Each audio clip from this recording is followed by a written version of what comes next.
I'm ready. I am supposed to checkmate black. Okay, I know that queen could go here, but then, the knight. The black knight can stop me if I go here. Okay, so I'm gonna go here. Yay! I got it. All right, this is easy. Next one.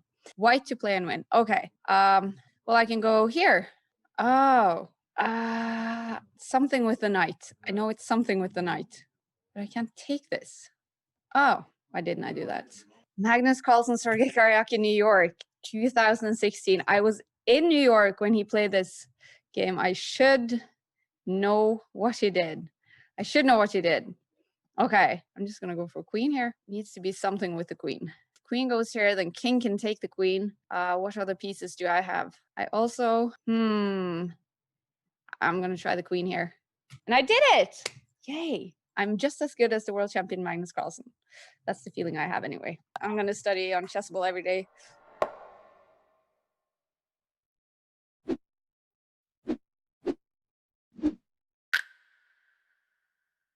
It's time to take control of your journey towards chess mastery. Magnus Carlsen introduces Chessable, the definitive solution for studying chess. Move Trainer uses the science of spaced repetition to identify your strengths and eliminate your weaknesses. There's no need to set up a board, remember which page you're on, or keep track of all the moves you miss. Move Trainer empowers you to go from the opening to the end game with confidence. It's a seamless, effective, and fun way to study chess. Choose from one of the largest online chess libraries in the world, with hundreds of titles ranging from classic books through to our exclusive Chessable courses, including over 100 free courses. Get expert insights from International Master John Bartholomew, Grandmaster Sam Shankland, International Master Christoph Silecki, Grandmaster Simon Williams, World Champion Magnus Carlsen, and hundreds of other instructors. Get started now and join our growing community of over 100,000 chess enthusiasts at chessable.com. Chessable, take control of your journey towards chess mastery. So this is the broadcast tool here, ladies and gentlemen, as you can see in all its glory. You can see the notation. You can also see the engine evaluation next to each move, and also how long they spend. What I like is you can make your own moves on the board. You can check the alternatives to what the players did. And even for the moves you make, you get the computer evaluation here. Fantastic. I think you get it quicker and better as a premium member, such as yours truly. What I also like, there is a chat function. You can exchange things with people from all over the world. If you want to see something else, let's say you're watching a tournament and you want to see all the games at once, no problem displaying. I have no idea how many games there are, like 128 games at the same time. Can do even more. This is a team competition. You click on multi-board. That's beautiful. You can see all the 8 games going on at once.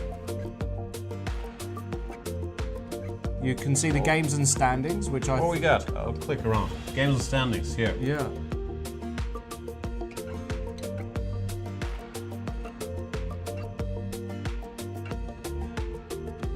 Analysis, if we click on that tab, that's Let's a nice click on it. You can see that it's a great little graphical illustration. The red line is 0, that is the absolute even mark. And if the white bars go up, the further up they go, the bigger the advantage. And the black bars show a black advantage. Then there is a database, and here we get the alternatives. And if we click on a move in the database, bam, it gets played on the board. Fantastic. And then the PGN can even be downloaded. I like that feature. Yeah. Whatever tournament or game you're following, you click it and you open it in the program of your choice. Yeah, and one of the great things I like to see as well is when we get a video from the playing hall. I like to see them in their seats, nervous, you feel the tension, you feel like you're there, don't you? Chess is really becoming a spectator's internet sport. Great that we can see that. I also love to see the fact that we can get in some of our friends to join us during the broadcast. And it's all interactive, that's what we love. And a lot of overview functions there. A lot of great functions there, ladies and gentlemen. Make sure you take advantage of all of them.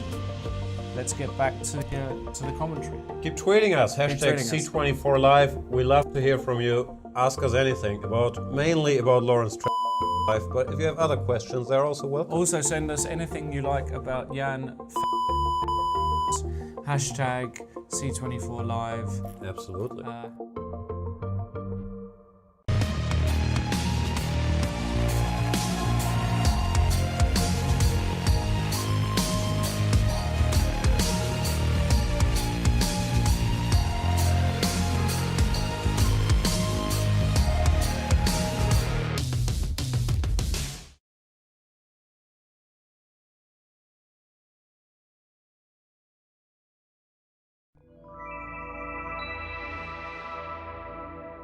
Okay, I'm ready.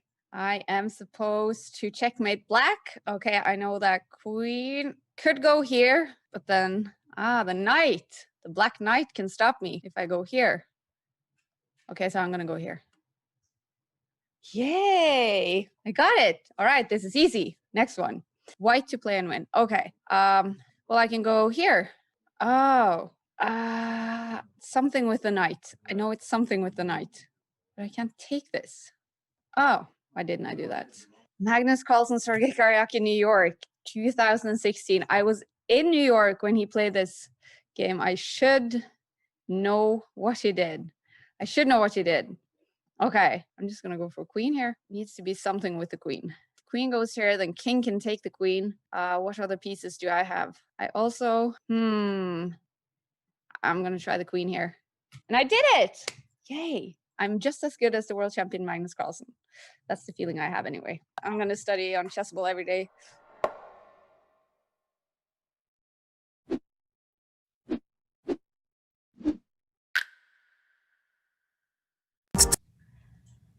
Hello and welcome everybody. We are here for a big semi-final match of the Speed Chess Championship. We've got a big matchup coming up for you. It's Hikaru Nakamura facing Wesley. So now this is a bit of deja vu for me and Peter. Let's welcome Peter on board before we talk about it. Hi, Peter. Yeah, hi, Tanya. Very nice to be here. Yeah, I also have the deja vu feeling. Yeah, just 11 days ago, something like this, we witnessed the semi-final between Hikaru and Wesley. It's very exciting to see how this is going to end. Peter, it's not only deja vu because of the matchup, but it also happens to be Hikaru's birthday today. So firstly, a big happy birthday to the 5-time US champion, the winner of the Speed Chess Championship 2018 and 2019. But Peter, we've been talking about playing on birthdays. Yeah, I mean, first of all, yeah, congratulations for Hikaru's birthday from my side as well. Knowing as a player, this is always a little bit tricky. To celebrate the birthday. On the other hand, now Hikaru starts early in the morning with this match. So basically he can maybe push aside his birthday just a couple of hours. And then in the afternoon, he can already start really celebrating. Absolutely. And just a reminder that we're going to be keeping an eye out on the Chess24 chat. So keep us updated with what's going on and what you think about the position. And we'll, of course, involve you in the show as well. Now, let's get the bracket up that we've been seeing throughout the Speed Chess Championship. Peter, we were here last time going through the Hikaru-Fedosiv match, and that was an absolute Nakamura show. I mean, that was bulldozer of a performance by Hikaru, and he made it to the semis. And we can also see the score margin. It was 21.5 to 5.5. Demolition that was.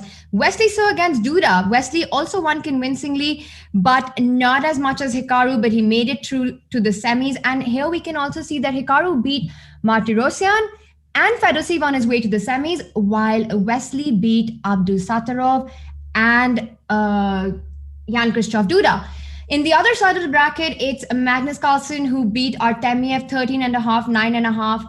That score doesn't really reflect how close that match was. Artemiev was close to winning so many games, but in that time scramble, messed it up, and Magnus gave him no chance with that one mistake. Maxime Washer-Legrave won a very nail-biting match against Levon, and that semi-final will be played. The Maxime versus Magnus match is on Friday. And today we've got our first semi-final, Hikaru versus So. Now, Peter, we saw them battle it out in the semis of the Skilling Open. A very different format. Let's just get the format up on the screen for everyone to see how we are going to be doing this. So we're going to be starting with 90 minutes of a 5 minutes blitz with just a 1 second increment. Then we've got an hour of a 3-minute blitz segment, again with a 1 second increment. And then just 30 minutes of 1+1 bullet. It is madness. It is fast and furious chess with the world's best. Peter, it's quite a different format from what we saw at the Skilling Open. And I remember at that point we were discussing who are the favorites. And I remember on social media, Hikaru was a big favorite. But you mentioned, as well as Vlad, as well as Sam, that Wesley is an absolute monster in shorter time formats. What would you say about this format? Who would you pick as a favorite today? Yeah, I mean, okay, the Hikaru show versus Fedosea was, of course, very, very impressive. On the other hand, okay, Wesley is a completely different caliber. He also knows Hikaru very well, so I'm expecting a very close match, but definitely due to the bullet portion, I think that that's the territory where probably Hikaru is incredibly strong compared to any other player, because I mean, in a blitz game with 5 minutes or 3 minutes, I believe that, you know, they are all incredible strong players. I think the chances usually level out depending on the form, depending also on the luck, how things are going. But the bullet portion, that's of course the territory of Hikaru, and I believe that the two players had already played the last two finals in the Speed Chess Championship against each other. And in all these matches, Hikaru was kind of dominating the bullet portion. So I want to keep a special eye on it, how Wesley gonna keep up the pace with Hikaru there. Absolutely. The last time the two met at a big event was the Skilling Open, where Wesley knocked out Hikaru from the semis and went on to play the finals against Magnus. In 2017, it was Magnus who won the Speed Chess Championship. The final was between Magnus and Hikaru. In 2018-2019, Hikaru beat Wesley So to win the title, but both these years, Magnus did not play. And this year, the winner of today's match is going to face the winner of our second semifinal, which is Magnus Carlsen versus Maxime Vachier-Lagrave. I think Peter's made a very important point that indeed, when it's bullet, Hikaru is such a beast. So I believe that Wesley has to look at scoring maximum points in the first 90 minutes, which is going to be the 5 minute plus 1 second increment. Now, the 1 second increment is really nothing more than just enough to make a move. And it's very important to not fall back on the clock, especially when you're playing against somebody like Hikaru. Yeah, also one thing that comes to mind, you remember all these dramatic games in the Skilling Open when Wesley had a winning position or looked like winning position, but then suddenly clock ticked on, and what kind of dramas we have witnessed there. And now, I mean, in the bullet game, we will have that scenario automatically. On the other hand, I believe that Wesley is that type of player that, you know, if he knows that he starts with 3 minutes on the clock, he tries to be very, very fast, not to run into that dangerous territory. I believe he's handling the clock very well. This we have seen in all these blitz play of games also between Wesley and Rajabov, for example, that Wesley was very, very fast. The big question for me is that, you know, because we discussed that Hikaru is the favorite in the bullet, so this might actually put some pressure on Wesley that he has to show something incredible in the 5 minutes portion or the 3 minutes portion. And I'm not sure that if you are forced to, you feel like obliged to do that, then it is so easy. And in this regard, I took a look at their last year's match, and I saw there that Wesley fell back right at the very beginning and later equalized, but I mean, he has to make sure that he gets a good start because he cannot give any advantage to Hikaru. And Wesley himself has spoken about that, how when the time situation goes a little out of hand, he does panic a bit and doesn't feel himself as strong. So he did mention that during the Champions Chess Tour. So absolutely right that I think when we've got that 5 minute blitz portion, it is super important for Wesley to hold his own against Hikaru Nakamura, who undoubtedly is one of the best players in the world in shorter time formats. As we've always spoken about this, I think top 4, top 5, Peter. Peter, if you had to like give a top 5, I think for me it would be Magnus, Hikaru, Wesley, Maxime. I would put them in no particular order, just depending on the day. Who would you say would be your top 4 blitz players in the world? Online or over the board?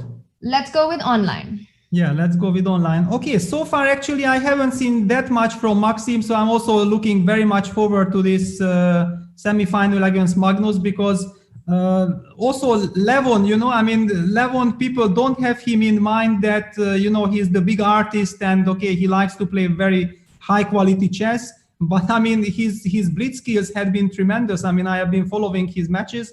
Okay, Jan Nepomniachtchi comes to mind immediately. He's so fast as well. There are just too many. I believe that it's very difficult to name 4, 5. Maybe it's easier to pick like, Magnus and Hikaru are maybe better than the rest. But then there are like at least... Peter, I think we've got the games on. So let's just have those on our board, because we do have liftoff. And there it is. There it is, yeah. I mean, and we see something very similar to what happened. Yeah, so Hikaru played the move bishop c4. Just quickly we go back. I mean, bishop c4, knight f6. This is the way to avoid any kind of Petrov. I mean, Hikaru says, no, I don't care about some theoretical duel. I just want to play chess. And this is now the current position. All right, so Hikaru's gone c3. He wants to get the d4 break in, but before he can do that, and because White's king is still in the center, Black immediately breaks the center with d5. And that's always the dream, playing these setups to get that successful d5 break with the Black pieces, because then you solve your opening problems. Trades off on e4, fixes the e4 pawn. Knight g3 perhaps has to be played, Peter, to defend this e4 pawn, but that allows queen d1. So would you go queen e2, or would you trade the queens here? Yeah, he's gone for a trade. Yeah, Hikaru traded and went for knight g3. The point is that after knight d3 check, he can just take. Giving up the bishop is not ideal, but the pawn on e5 is falling. So that's the point. And if that's the case, then how gonna Black defend the e5 pawn? It's not that obvious, it's not so simple. That's a good question, but I'm wondering if he could just make a move like rook e8, because always when you take on e5, then perhaps Black has bishop d6 ideas, and could that be a way to indirectly defend? Because still, let's not forget that White's king is in the center, hasn't castled yet. There could be a tricky way to defend the e5 pawn by eyeing the king along the e file. And he's gone for rook e8, Peter. He's gone for rook e8 on the board, finally played by Wesley. However, it was more psychological, because you got the d file and you are eyeing the d3 square, because it's such an important square. You would love to enter with the knight and get one of White's bishops. On the other hand, there was a big problem how to protect the pawn on e5. Yeah, rook e8 had to be played. Now, the big question also how Hikaru wants to treat this position. And look at, I actually like this, that they take time, because this is not a simple position. It's not the position that you can play by hand, because the next few moves are very important, whether White will get something or will get just absolutely nothing out of the position. Absolutely. And let's just see what happens if White does grab the e5 pawn, picks up a central pawn. But the problem again is that he hasn't castled, and Black would then just move the bishop. The knight moves, even if it moves to c4, hitting the bishop on d6. Black would go on to pick up the e4 pawn, and no problems at all. So White should in fact not take on e5, opening up this position. I would expect perhaps just to go castle and continue development in this position, Peter, and he's gone for castling. Yeah, he has gone for castling. Now it's very fun. It's the very first game. Of course, the players feel the tension definitely, and they also know that it's very important to have a good start.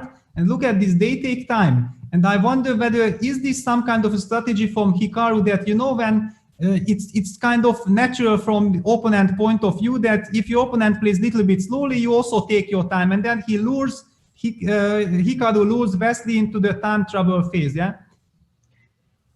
And that's been Hikaru's strategy several times to just kind of put the pressure on the clock, make fast moves. But here we see that it's Wesley who's slightly up on the clock by about 25 seconds. Bishop b3 played. That's a nice square for the bishop because the f7 pawn can always come under attack with a move like knight g5.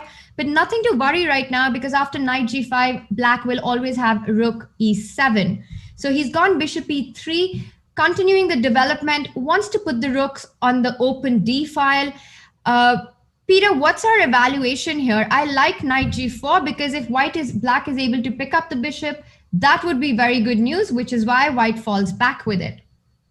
Yes, still I somehow feel that what Wesley is doing is at least provocative. I mean, I don't know exactly why this g6 move had been played. I mean, I've had the feeling that h6 would have been so much safer. Of course, one can argue that maybe the ideal setup for black is to get both moves in, h6 and g6, but to make sure that none of those tactics with knight g5 will ever work. On the other hand, probably Wesley felt like, okay, if you go knight g5 and I can play the move rook e7, thanks to g6, I stopped any kind of knight f5, and then I'm going to kick you back, so there is no way of making use out of it. Absolutely. And he's gone for b5, rook d1 played. And now I'm wondering, does black ever want to make a move like c5? Or does that weaken the d5 square? So perhaps, what is your opinion on a move like c5? Because it feels intuitively like you want to play it, but he's gone h6 first to stop knight g5. Yeah.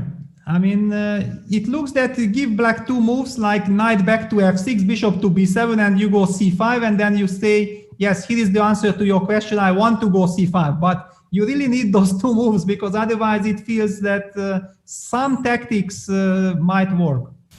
And talking about tactics, let's point out why bishop b7 is not possible at the moment. You want to develop this bishop, but then white has this blow on h6 with a discovered attack on the knight on d7. And that's why black is not able to finish the development so far. White breaks it with a4, and look at those four pawns just facing each other. Peter, this is always a dilemma in chess and such pawn structures. How do you react, or do you not react and keep the tension? Yeah, the point is that if you capture everything, let's just suppose like a b4, c b4, and then you take on a4, then white might get some pressure against the c6 pawn. Maybe white captures with the bishop, puts pressure on c6, and now we see also that the bishop from d2 very nicely protects the b4 pawn. So it's correct that Wesley takes his time. Let's take a look at the clocks situation. Yeah, finally there was nothing better for Wesley. He goes for it. But it's not completely equal. I mean, black has to be careful. And VB Cardinal in chat saying that I hope for a close match. I think all of us are, and this matchup definitely promises that. In fact, Hikaru, in an interview after his match against Fedosiev, knowing that he's going to be facing Wesley, said that he is looking for payback now. So he's definitely looking for blood in this match. And I think close match is exactly what we're going to get tonight. Yeah, and look at this. Now we get this bishop b7, bishop takes h6 tactics. Definitely it was not missed by Wesley. The point being that I think he simply assumed that by opening up the queen side, it's no way he will not be able to make use of this pin. Yeah, because finally when white gets the rook to d7, let's not forget that the rook on a1 gonna be pinned. The big question, how to use this. How to use this? He's gone rook b8 because also the b4 pawn is hanging currently. It's one of those sacrifices that we see which opens up all files and diagonals. I think black has full compensation here, Peter. There's a pin along the a file. The b4 pawn is weak. Bishop could go to c8 next. Bishop b4 is a big threat. The only piece I don't like in black's position is the knight on h6. And plus the e5 pawn hangs. But I think you perhaps can't take on e5 immediately because knight e5 runs into a move like bishop g7. Yeah, I mean, there are so many questions. The point, and look at this, Hikaru down to 25 seconds. This is a typical position that you might not be afraid in a classical game, because you know that, yeah, it's a big mess, I'm going to calculate, but with 20 seconds on the clock, and every move has a very, very high price. He's gone for it. Peter, he's gone 95. Bishop G7 played on the board. It's F4 defending the knight. The only move, because the rook on A1 was hanging. And now that knight on H6 that we hated so much is bouncing back into the game with knight G4. He moves away from the pin on A2. I still like black's position, but let's not forget that white does have, actually, Peter, 2 extra pawns and now 1. Yeah, one, and white is threatening to unpin himself with bishop b3, and then the bishop would be also ideal in this diagonal. But the powerful knight, I mean, this knight on e5, that's not the soul. And look at this white knight on g3, completely out of the game. Black has perfect compensation here. And we spoke about it last time as well. When the knight is on g3 and your pawn is on g6, that's exactly what you want, controlling the f5 and the h5 square. That knight on e5 is a monster of a knight. Simple king g7, he trades off the rook, and now the b4 pawn gets hit. Too many weaknesses for in white's camp. I think, like we've been talking about it, complete compensation, but take a look at the clock. Hikaru down to 10 seconds, Wesley 33 seconds. I don't believe that, Peter, in this position, time is going to be such a big factor. Knight d3, rook d7. Is this going to be a repetition now? It could easily be, yeah. And there we have it. There we have it. Yeah, all right. Close match is what we wanted. It's a good warm-up. I think after this game, both players are fully settled into the match. I agree. That was a very well-fought draw. Just the kind of draw that you need to ease into that gameplay. Yeah, absolutely. I mean, there was no taste. I mean, you see how quickly things change, yeah, especially in the Blitz game. It looked like it's a completely harmless endgame, and then all of a sudden we got some incredible thrilling fight. That's how it goes. The big question in this match also gonna be that how they're gonna hit each other's repertoires, because both guys are playing extremely solidly the e4, e5 setups from the black side, and it's not gonna be easy for any of them to achieve anything with the white pieces. And whoever actually could somehow touch the opponent might get psychological upper hand. 100% agree. And queen e2 is always a tricky move, because white wants to go rook d1 and then break in the center with d4, placing the rook on the same file as the queen. That's the kind of setup that he wants. But he's gone for f4, which is also a very nice break. But what's going on here, Peter? Yeah, it's a very big question, because it's typical that white gets this f4, takes, and if black gets d5 in and he equalizes, then it's fine. But it does look to me like, compared to the position which usually we get here and where we see black equalize with d5, this is not exactly that position. I mean, white has a better version, because in those lines somehow the move a5, a4 is included, and when the black bishop, after trading on d5, gets black takes with the knight and bishop is on e6, then somehow white is quite unpleasantly pinned with his knight on c4 and bishop on b3. But now it's a completely different scenario, but how to take advantage of it, it's a big question. So d5 on the board, hitting the knight, hitting the pawn, hitting the bishop on f4. How is white going to react here? A move like bishop c7 comes to mind, and then black would take queen c7. I think allowing e d5 and that knight in the center with d5 would just be exactly what black wants. Peter, I have to say, on my first look, it does feel like with d5, black has solved all his problems in the opening. Yeah, okay, the big point is that after rook takes f6, you have the intermediate move d takes c4, so I can't destroy your pawn structure. So maybe exactly for that reason, can I play a move like knight e3, and after d takes c4, rook takes f6? This might be very dangerous. And it's on the board. It's on the board. So now d takes e4, maybe I can go rook takes f6. This is, I mean, I don't know about objective evaluation, but basically in a blitz game, this feels very, very tempting, even with a move like rook f1. Even if I don't do anything, just play a move like d4 and then queen h5. it feels at least very, very dangerous. On the other hand, you have this resource of going queen f4 at some point. So that's why I'm not happy about queen h5, because you have queen f4 hitting the knight. And okay, finally now Hikaru got time to stabilize. After d4, queen e7, it does feel like black is solid enough. You know, Peter, I asked chat what is their prediction about the 5+1 blitz section, and I see a lot of our chat is actually saying that it might be Wesley who takes this match away. Of course, a lot of support for Hikaru as well, but it's nothing compared to what we saw in the poll before the Skilling Open, and that makes me feel that, you know, after what happened in that match, I think a lot of us changed our mind about just how dangerous Wesley can be. Yeah, that's true. On the other hand, probably just by judging of some result is also wrong, because exactly that was the point that we felt with Vladimir, that it's objective that the match is very close, but it was not connected with any results or whatever. We just felt like, no, okay, two incredible great players play against each other. Why should any of them be more of a favorite?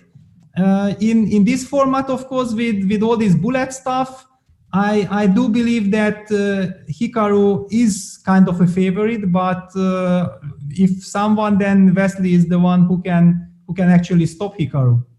I think it also just comes down to the kind of shape both these players are on the given day, you know. And I think that first game that we saw, it was clear that both Wesley and Hikaru have come in top form today. You know, there were no big misses. They took their chances. They played for the initiative. That fight just showed us that both these players are truly ready for an epic semifinal. And take a look at what's happening right now. So Black has got an extra pawn. But White's activity of these pieces and this threat of rook f6 always on the board is what makes the position so dynamic. He's taken on d4, and I'm surprised to see Wesley take time. Peter, what is the other option besides taking on d4? You know, maybe rook takes f6 is an idea here. So rook f6, if you take on e3, because if you take gf6, then knight d5 is just a killer, and that's definitely not what you want. Forking the queen and the pawn, picking up the pawn, this would be game over. So you can't take on f6. You could have perhaps taken on e3, Peter, after rook f6, and Wesley just said, I don't want any of that, and instead grabbed on d4. And I really like how Hikaru handled the threats on f6 with the rook lift, rook a6. Yeah, I mean, it was clear that Hikaru wants to play rook a6. I think that was the main idea behind c5.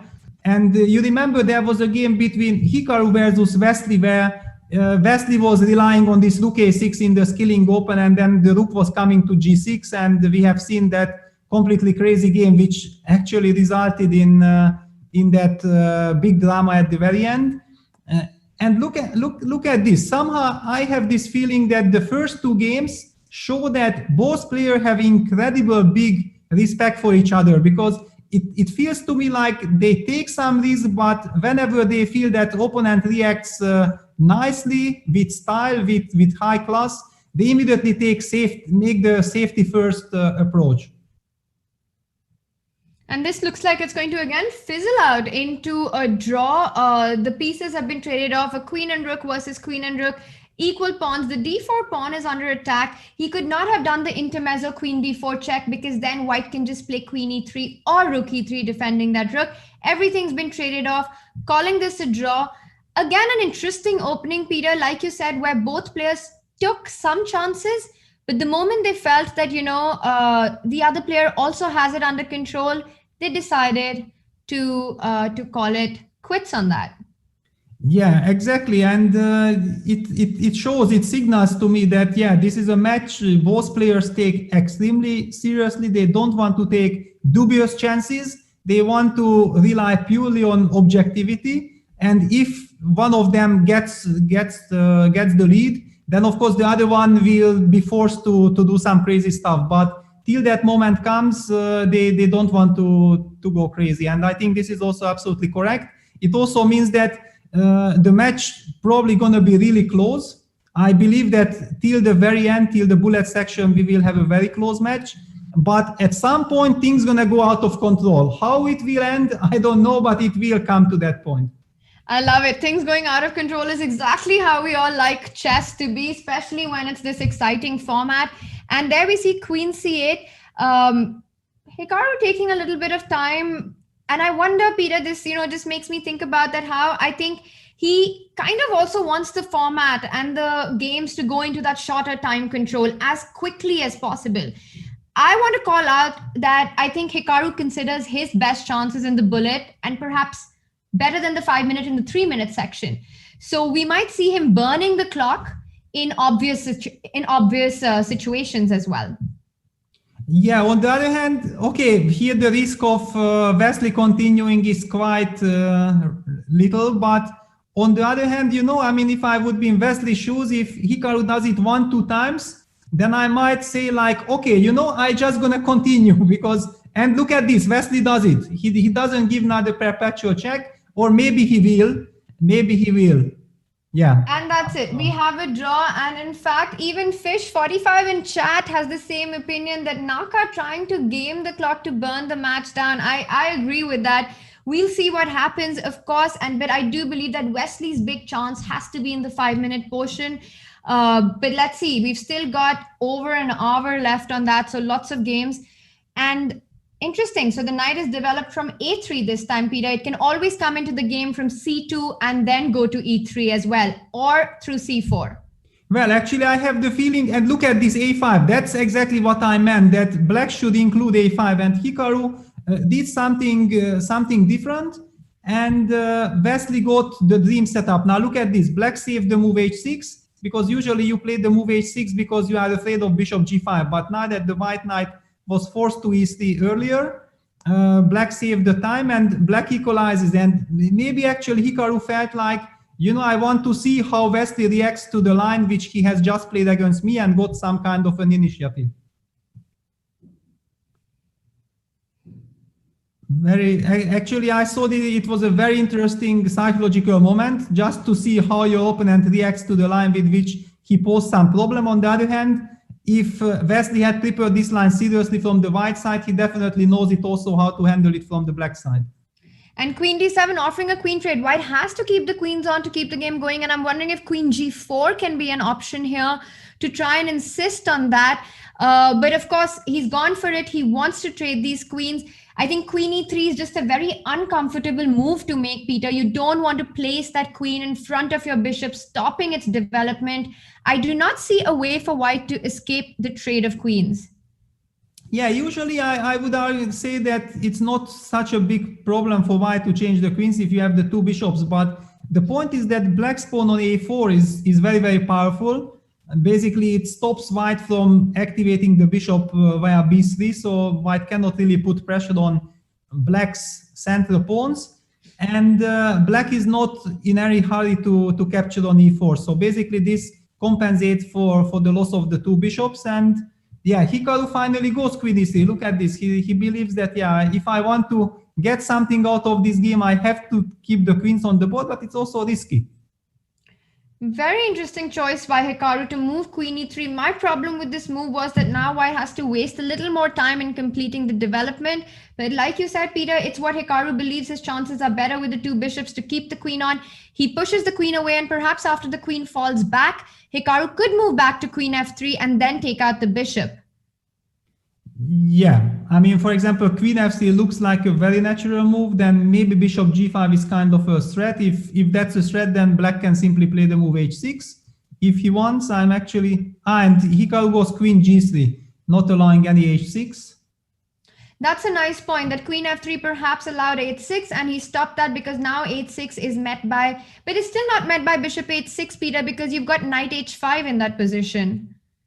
Yeah, but I mean, it's a blitz game. So basically, when the opponent signals that, with Queen G3 I stop H6, then your brain just stops, and right. And you don't want to fall into the trap. You don't even want to consider that. And Wesley played the move Rook D7. It's just a kind of waiting move, also getting out of the eventual pin with Bishop G5. I also feel that black will need somewhere the move B7 B5 to protect the A4 pawn, because he really wants to maybe bring the rook from A8 to D8. On the other hand, rook on A8 is perfectly fine. one big strategical question in this position: will Black ever play the move d5, d4? That's kind of a, yeah, he first goes b5, and now I believe that something like d5, d4 is maybe an idea for Black. Always in the air, and I think it's also important that White can never go bishop h6, hitting that pawn on g7, because Black does have the idea of knight h5. So instead, he's gone bishop to g5, developing that bishop and eyeing that knight on f6.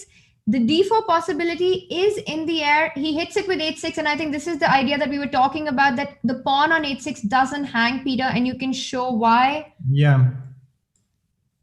Knight h5, but you know, at some point now with the rook on d7, I might have something like queen g4.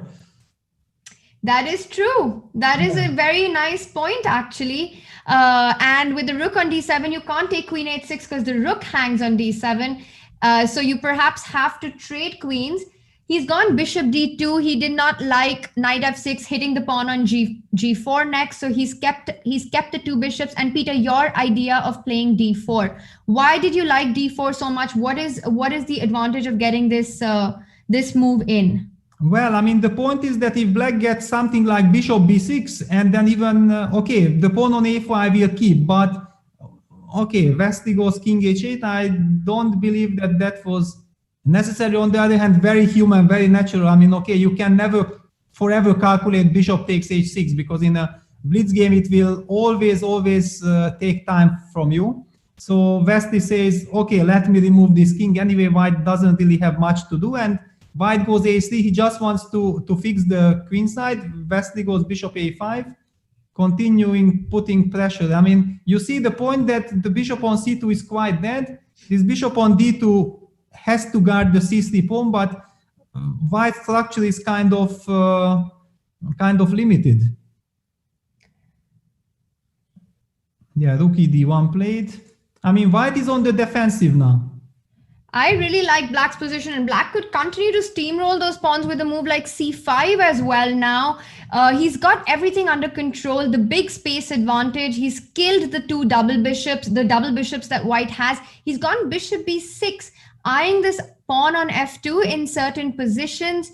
Also moving away from White's idea of perhaps taking on d4, because that bishop on d2 was defended after rook d1, and he goes queen f3.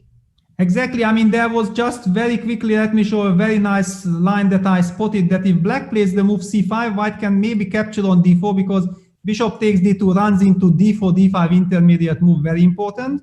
So after c takes d4, if you take rook takes d4, then I have bishop e3 hitting the rook, and pawn on c5 will be weak.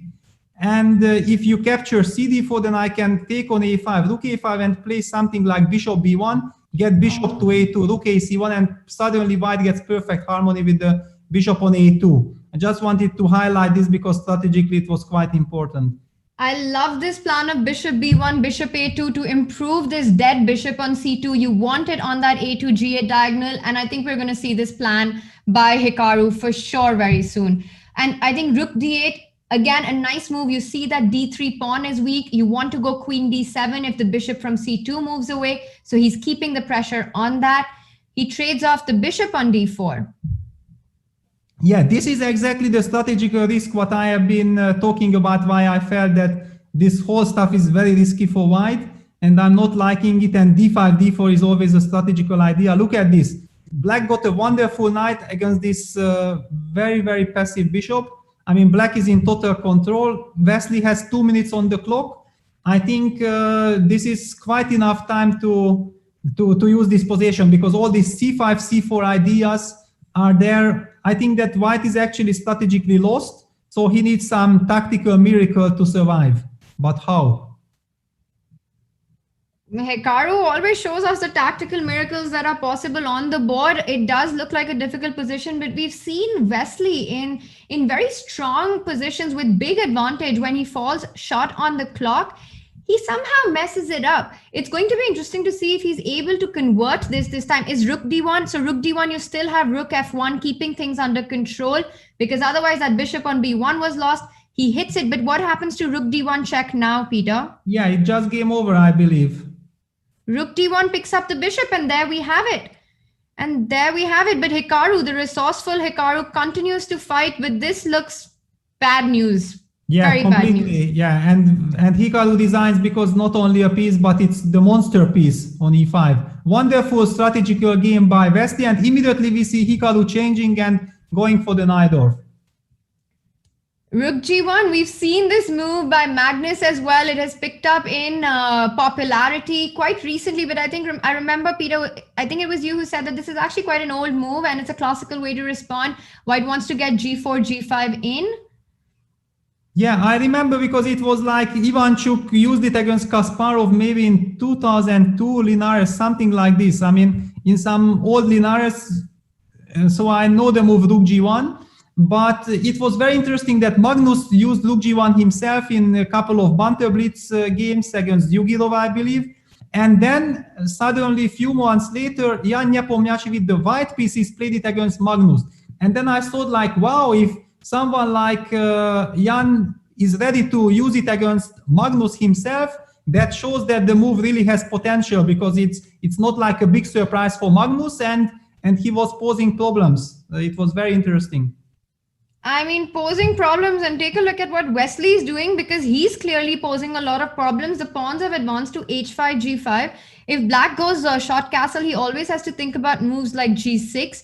Those pawns advanced very quickly, Peter, and the clock situation is still under control. So he wants to go bishop e3, knight a5, eyeing the c4 square in case, and he's gone g6. He doesn't even wait for black to go castle. Yeah, I'm not sure. You know, this last two moves, bishop e3 and g6, the point was that with rook g1, that's exactly what you want to achieve, to go g4, g5 without wasting time for f3. But I mean, if we just go back two moves, one of the things that came to my mind was that could white play the move knight d5 here, because I didn't see a good reaction for black after knight d5. But the way how things happened, I feel like Hikaru managed to kind of get harmony to his pieces. And Peter, there's a suggestion that chat wants to see a match of you and me teaming up against Jan and Rustam for a hand and brain encounter. What do you think about that? Wow, that sounds like a big challenge. Yeah, I mean, but okay, to me, it sounds like a big challenge for Jan and Rustam. I mean, it's definitely very interesting stuff. But I don't know how these guys are playing Blitz. I don't know how I'm playing Blitz online at all. I can't judge these things. But definitely, if I'm given a chance, I will try my best. Chess24, if you're listening, let's make it happen. All right, so bishop c4, and what's going on here? Yeah, I mean, so white has a big threat of knight f6 picking up that bishop on e6, so black needs to be a little careful right now. Queen d7 is not possible because of a move like knight b6. I think black perhaps is he looking at just trading on d5 now? But somehow if you trade everything on d5, then it looks like gonna be threatened. Okay, you can take and play the move queen d7. This you can do. But it gives somehow too much free hand for white. I don't know. And even there are some tricks that if you castle next move, I will have something like queen g4 using all kinds of pins. Okay, you will still have the move rook f6, just to show the highlights. I mean, that there are a lot of dangers, and we have this in the board. It's been played because really there was no other way to fight the knight f6 threat, which looked so dangerous for black. He's gone for queen d7. And as you pointed out, short castle is not a possibility for black. And that's a really nice line. So maybe he's gone c3. So you could show it now, Peter, that short castle runs into queen g4, though he does have rook f6 in the end. Yeah, exactly. I mean, it runs into queen g4, rook f6. I mean, it might continue, but finally all the brilliances. I mean, there are something like bishop g5, but it runs into rook take g6. Wow. So it's easy to get carried away and finally lose yourself by trying to create some beauty. And I think he's gone for it. So he's seen the resource of rook f6, defending that bishop on e6, because after queen g4, you can't take on d5. The queen on d7 hangs. And white has to be a little careful because that pawn on g6 could be a potential weakness at some point, and his king is still in the center. I think after rook f6, perhaps white could play a move like long castle here, Peter. Yeah, there is of course no reason to go crazy with bishop g5.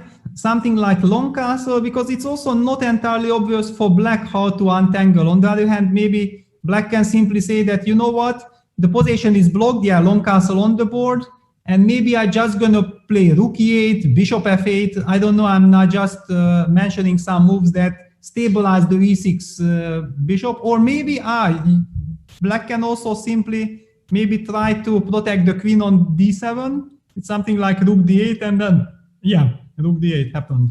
So all of it on the board, and now of course bishop d5 could be a threat. I'm wondering, he's gone queen h5, he moves away simply.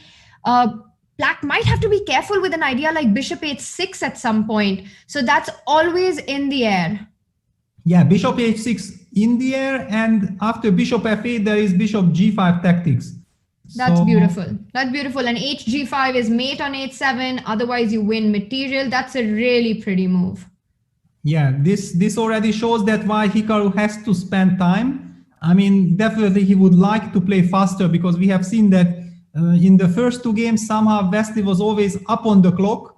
Not something Hikaru wants to get used to. And look at this. Hikaru just ignores. He says, you know what, if you want to take on h6, you want to gamble, then do it. I'm not afraid of it.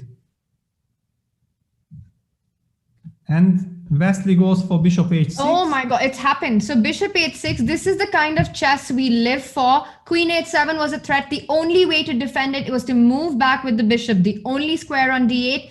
g7 still not possible because the queen on h6 hangs. How is white going to continue this attack? What about rook h1 that runs into queen g7? Yeah, it runs into queen g7. I don't really understand Wesley. I mean, he still has 2 minutes 20 on his clock, and he kind of automatically hit on h6 without even spending a second. I mean, I understand that strategy in the bullet, but in the 5-minute section with 2.5 minutes on the clock, it would be more logical that you first think and then sacrifice. And now he goes in a think tank. Hard to imagine that he missed bishop d8. So rook d3, he wants to go rook h3 next. He also, I think also interesting just to show a line, for example, if white was to go rook f4, he's gone queen g7. I think that makes a lot of sense. Falls back with the queen to h3. I think somewhere Wesley missed something. It's not the kind of piece sacrifice that's very sound. Yeah, it looks very strange. On the other hand, you know, black is in this total box. There is no way of really getting, maybe just something like king b1, king a2, bringing the king to a2, and then just play slowly. Maybe it's possible. I don't know. It's just too complicated to judge this. I have a feeling that Hikaru is judging this as his opportunity, Peter. He goes d5. He wants to go e4 next. He's given that pawn to open up the position. Also, f2 hangs in certain positions. So he went e4, hitting that rook. And now, can black simply take on f2? But the problem with taking on f2 is it allows a queen e6 check. And you have to take with the bishop, after which you can trade. And queen e6 is just nasty. King h8 runs into rook h3. So the f2 pawn still has immunity. How is black? Does black want to make a move like e3 here? Yeah, one of the moves why I really would love to have my king already on b1. On the other hand, I mean, let's also not forget, let's count pawns. White sacrificed the piece. It looked like, okay, he's trying to give checkmate. On the other hand, okay, he might say, okay, I have 3 pawns for the bishop and I have long-term play and king b1 on the rook e8, king b1 on the board. Rook e8, a very nice move because it took away the e6 square from the queen and only then taking the f2 pawn. Now this But hang on, now queen h7 check, is that a move? Queen h7, g8-7. If you take king h7, the point is that rook h3 is possible. You trade the rooks on h6 and pick up the f2 bishop. But perhaps after queen h7, you could I mean, you have to go king f8. I mean, good or bad. On the board, Peter, on the board. Board. And yeah, as you called it out, king f8 was the only move. And he's gone rook h3. Lots of threats now. Big threats on the board. Yeah, because queen h8 check is a threat. and quite a deadly one. How do you defend? It's not clear. And just while Hikaru has 10 seconds on the clock. Oh la la. This is. Is he? He's in big trouble. Very big trouble. Big trouble. Queen G8. So now there's an option to go Queen H6, Queen G7, Queen H8. But perhaps after Queen H6 check, Hikaru wants to go King to E7. Yeah, no, but now you can even take Queen takes B7 because G7 check is a threat and Queen G7 runs into Rook H8. So yeah, and Hikaru resigned. And that's it. That's I mean, wow, it was a brilliant game. I mean, it shows Wesley's confidence that he was ready to sacrifice this bishop. I mean, it's a brilliant performance by Wesley so far. Incredible. We were really doubting that Bishop H6 sacrifice, Peter, but he really made something out of it, showed the initiative. Wesley so continues to be the birthday wrecker. Yeah, okay, it's still very, very early to judge anything, but definitely Wesley shows his intentions, and we have seen that he needs confidence. I mean, if he starts good and he starts believing that, yes, I can do whatever I'm about to do, then he's so dangerous against anyone. I mean, incredibly strong player. And so far we have seen he's controlling the clock, and that's the most important thing, because we know that he can play brilliant chess, but playing brilliant chess and controlling the clock together, that's the only chance against Hikaru. And doing all of that against a player like Hikaru. And I think Spirit Tapper makes a very interesting point that So is on a hot streak lately, can beat anyone right now. I think that's the thing about these players. Once you get that confidence, like Peter's talking about, once you feel that you're really in it and you're in form, it doesn't matter who you're playing against. He's shown his class against Magnus and currently showing it against Hikaru as well. Yeah, and now we see that Hikaru takes more and more risk, and I'm not sure that it was planned, yeah? Or maybe it was planned later at a later stage of the match, because the first two games simply indicated that, okay, they kind of try something, but safety first approach is the most important. But ever since Hikaru lost the very first game today, he is going for very, very sharp lines. On the other hand, I'm not sure, because this is exactly the territory. Wesley is a very strong counter-attacking player. So by taking more and more risk, it actually gives Wesley also the chance to play his chess where he is so strong. And knight h5 on the board. So the point is that any tactic with knight e5 doesn't work, because black can simply take on g3 after that. So you're not worried about that. Knight g5 also runs into the same thing, as well as queen g5. So knight h5 is doing fine. You're also eyeing the f4 square. Also perhaps wants to get an f5 at a right moment. Again, Wesley playing a very aggressive line. And look at this, up on the clock with a minute. Yeah, up on the clock. I mean, clearly Hikaru did not prepare this before the match. I mean, I believe that he had it in mind eventually for the bullet game. That, okay, let me just try to mix things up, because usually I think Wesley wants to play the d5 setup, but with the move 6, move queen e2, basically white makes sure that black is not going to play d5. On the other hand, queen on e2 loses the tempo.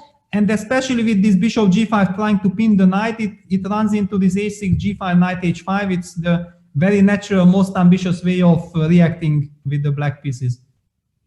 He's gone queen f6, and that kind of implies that if he plays knight f4, he always has the way to capture the f4 back with the queen, but also it's just a really good square for the queen. It can't be hit anymore. I already like black's position. White has gone h3 against ideas of bishop g4, which were in the air. And now is Wesley planning to go knight g6, knight f4, as well as c6, d5. Hikaru looks like he's going to be in trouble in this game. Yeah, I think he's already in trouble. I mean, at least I never really understood how white is supposed to play this position. But yeah, after h3, white has this plan of knight h2, bringing the knight to g4.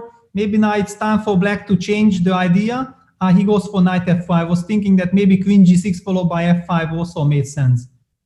Bishop f4 trades it with the g pawn, opening the g file, probably wants to move the king away. from the g file and have the rook on g8 at some point. Long castle, a very logical way to play right now. And immediately Wesley starts to create something on the queen side. Yeah, he tries to weaken white structure because actually white has no way of stopping b takes c3 because you cannot remove your c3 pawn, then the dark squares on d4 would be way too weakened. So he goes knight g4. He tries to create counterplay because if white gets the chance or time to break with g3, then all of a sudden white's pieces come in also very, very quickly. Very dynamic.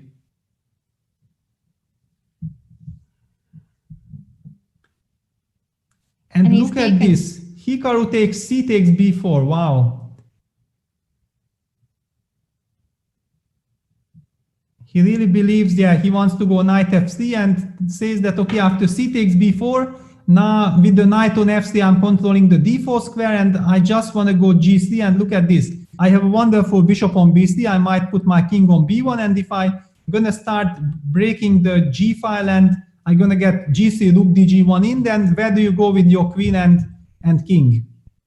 That's a very good point, that black has to do something fast before you get that g3. And I was just about to say about a5 and a4 to hit this bishop on b3, make it a little uncomfortable, plus get the ball rolling because you just have two moves.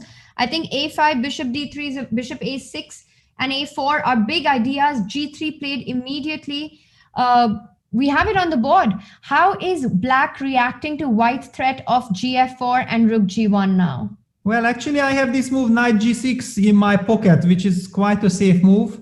On the other hand, I was not sure of making this move so early because I like the dynamic with the knight on e7, but okay, actually my knight does nothing on e7. It just feels nice to be on e7, but it's much more nice on g6.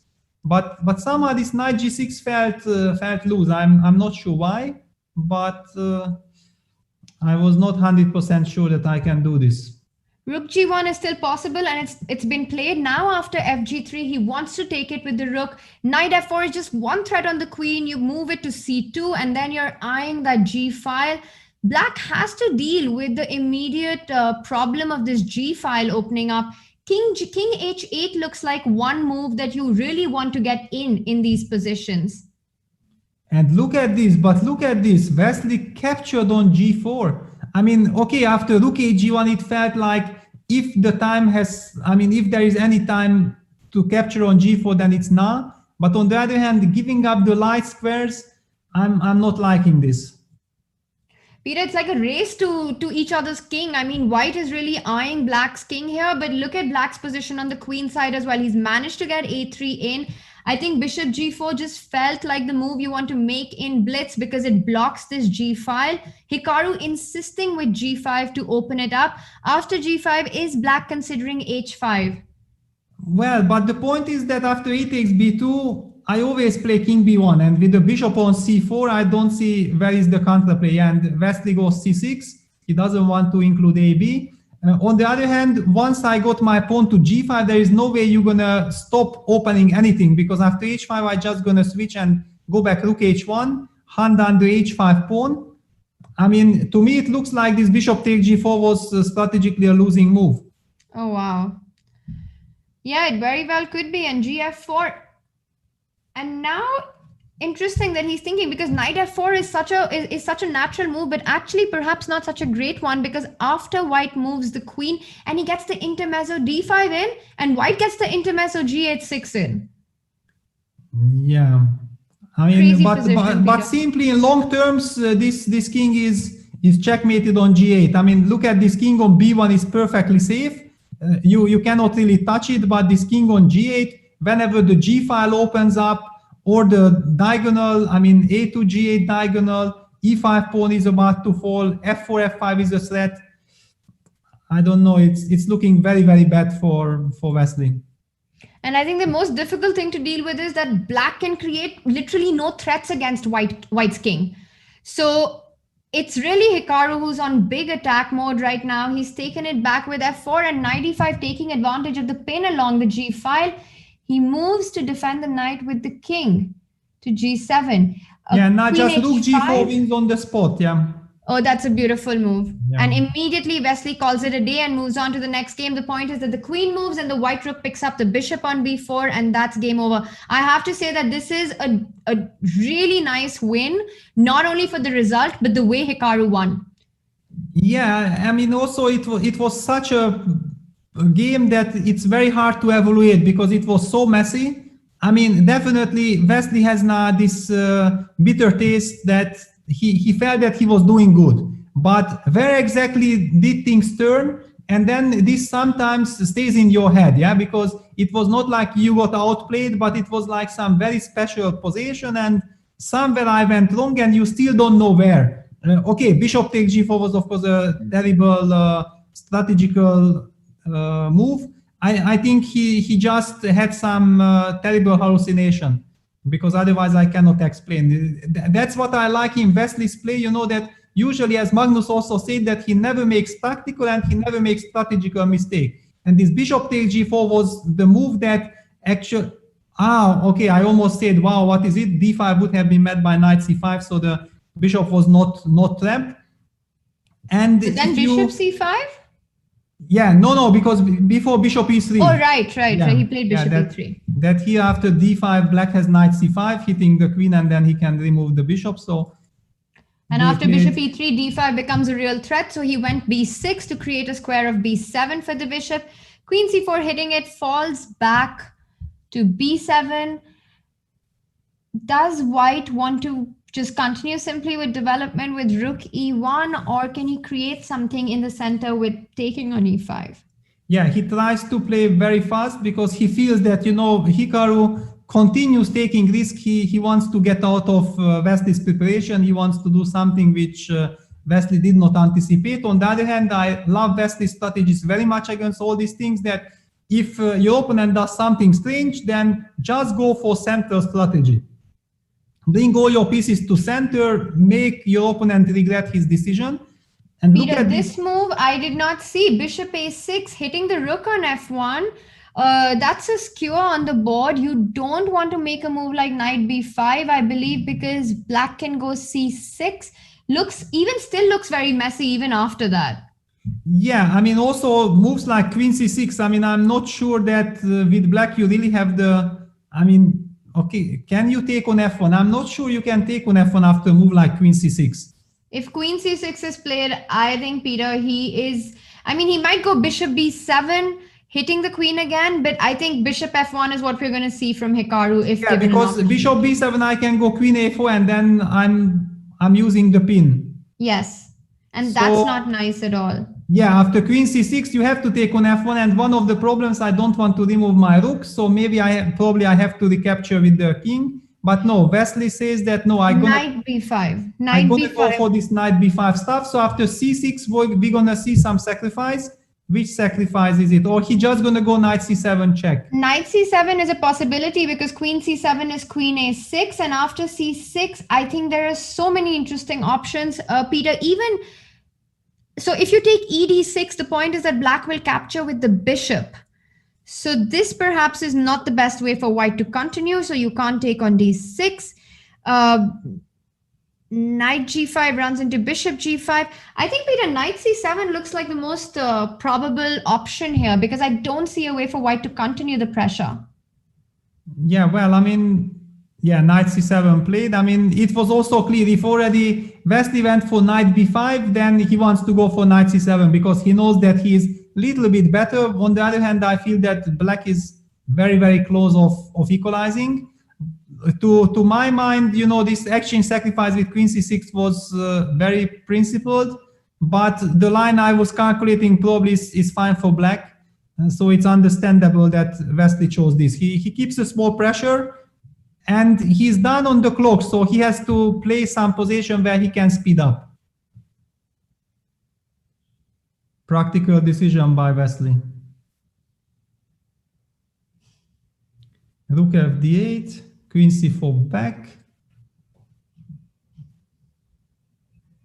The queen had nothing to do on a6, and now the big question is, on one side black wants to go b6, b5, but maybe b6, b5 is kind of weakening, and look at this, Hikaru goes knight f8, he wants to get the knight to e6, and probably that's what disturbed him, that if he includes b5, queen c3, then his knight would always be stuck on d7 because the pawn on e5 would be hanging. Wesley goes Hikaru, Wesley does that, Peter. He moves queen c3 anyway, hitting that pawn on e5, not giving black time to come with the knight to e6, and then d4 and f4. You want to avoid that. After queen c3, now the question is, does black want to go knight g6? And yes, he does.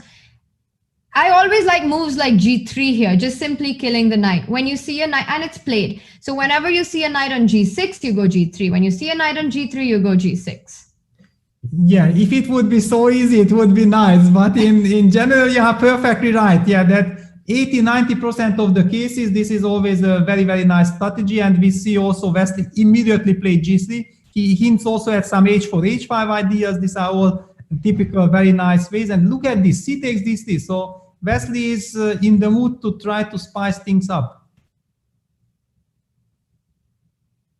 Yeah, because CD3 is not a capture that comes to mind in the first go, but if you're fighting for any advantage, because if you take it with the rook, then black would simply trade off the second pair of rooks with d8. So really the only way to play for anything, and the c6 pawn is under attack, rook c1, and like Peter, you're pointing out that c5 runs into b4. So he moves the queen away from this pin along the c file, because after rook c1, he really needs to play c5. Yeah, and okay, now the pawn on e5 is hanging. On the other hand, he has now bishop f6 at the end. So it's not a pawn sacrifice. In fact, he captures the pawn back. One can argue that maybe the position is somewhat better for white. For example, captures d4. But it does feel like black is pretty solid here.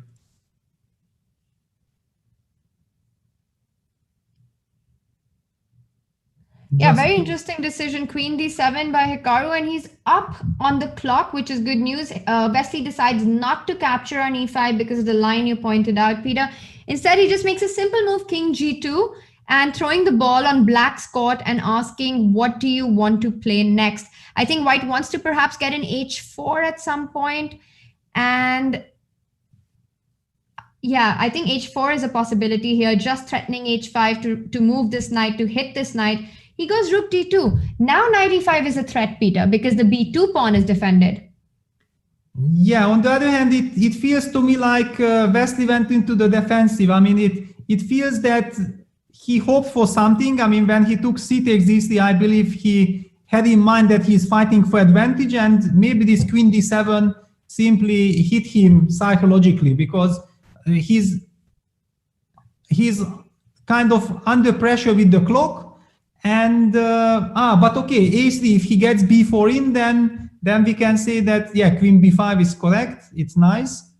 So queen b5 stops b4, very important move. And yeah, now but it does give white this queen c4 check. Yeah, exactly. And this is rook d8 has to be played, right? Or knight f8. Okay, he's gone for king f7. He wants to bring the king to e6 if rook d7 is played.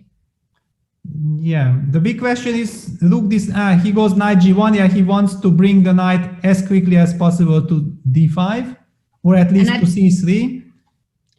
And Peter, I think black has to aim at improving his own knight with knight f8, e6 if he can.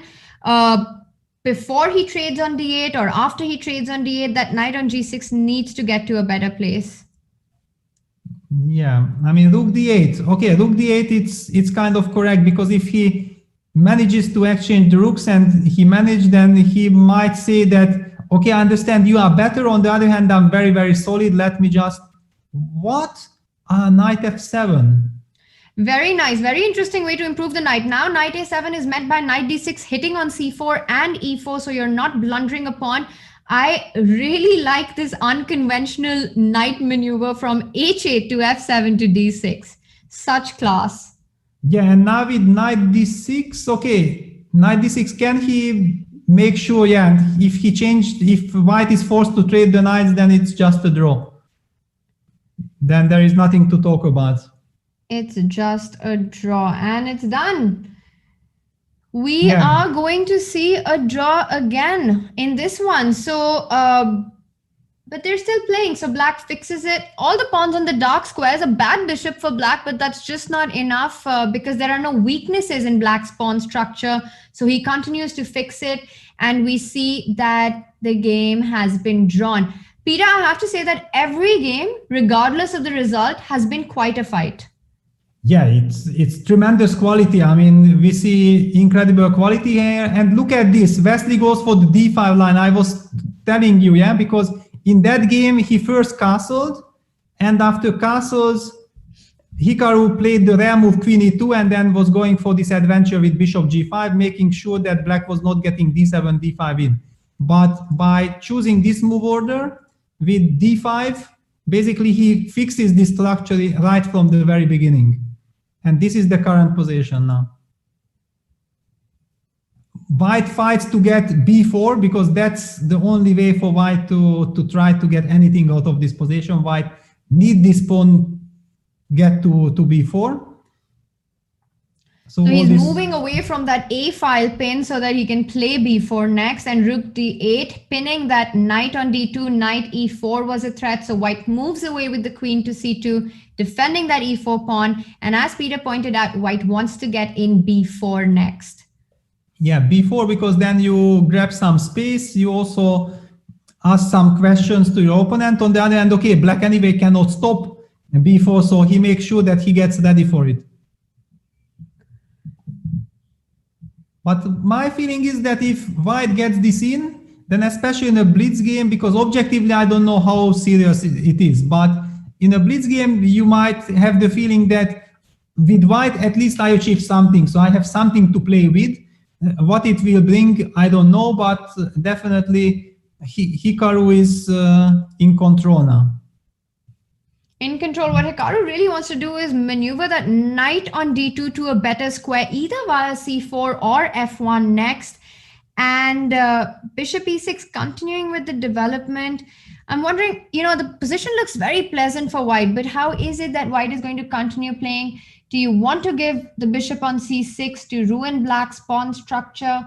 Or do you want to continue with perhaps a move like knight b3 he plays? So now bishop c6 is a threat hitting the a5 pawn.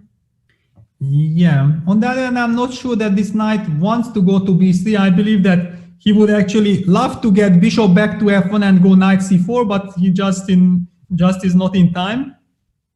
And look at, he goes for it. Yeah, he goes for this very direct approach, trying to get knight a5 in. So maybe is it time to, but I don't believe. Yeah, but rook a6. So now knight a5, how is black planning to defend the c6 pawn with a move like what, Peter? Okay, c5? maybe c5. But then knight b7? Yeah, then and knight a5, we see this been played on the board. So how is black planning to defend the c6 pawn? Do you just want to fall back with the bishop to d7? But it does look pretty ugly. Yeah, I mean, it's a sad necessity. If you really have to go bishop d7, then white gonna go bishop e3. I mean, if white gets the bishop to e3, plays h3 and just stabilizes the position, then this knight on a5 will be very, very powerful in long terms. Peter, we are calling out all the moves. This is our preparation for the hand-brain match, the ultimate match against Jan and Rustam. Yeah, I mean, I think this game is a very good preparation for that, because we see some really high class played by both players, and it's very interesting because at the start it looked like Wesley started controlling Hikaru, and just when it looked like that's exactly the case, then Hikaru shows, no guys, you don't know me, or maybe you know, but you are judging it wrongly here. I mean, I'm gonna be back, and he hits back immediately. I mean, he won that very important game. Now psychologically he's fine, and okay, Wesley is feeling the heat now. Rook c1, I really like the way Hikaru's played. So the main weakness are these two pawns, and Hikaru has to keep the pressure on them. He has to make sure that black doesn't get a successful c5 break. He starts with queen e6. What's the point of this move? Yeah, basically I think he wants to prepare this move c6, c5, because before with the queen on e7, b takes c5 was simply trapping the bishop. So he makes sure that he's able to move it back. Yeah, Hikaru immediately goes bishop e3. He doesn't want to let c5 happen, because if black is not able to free himself with c5, then the position might be humanly very, very unpleasant.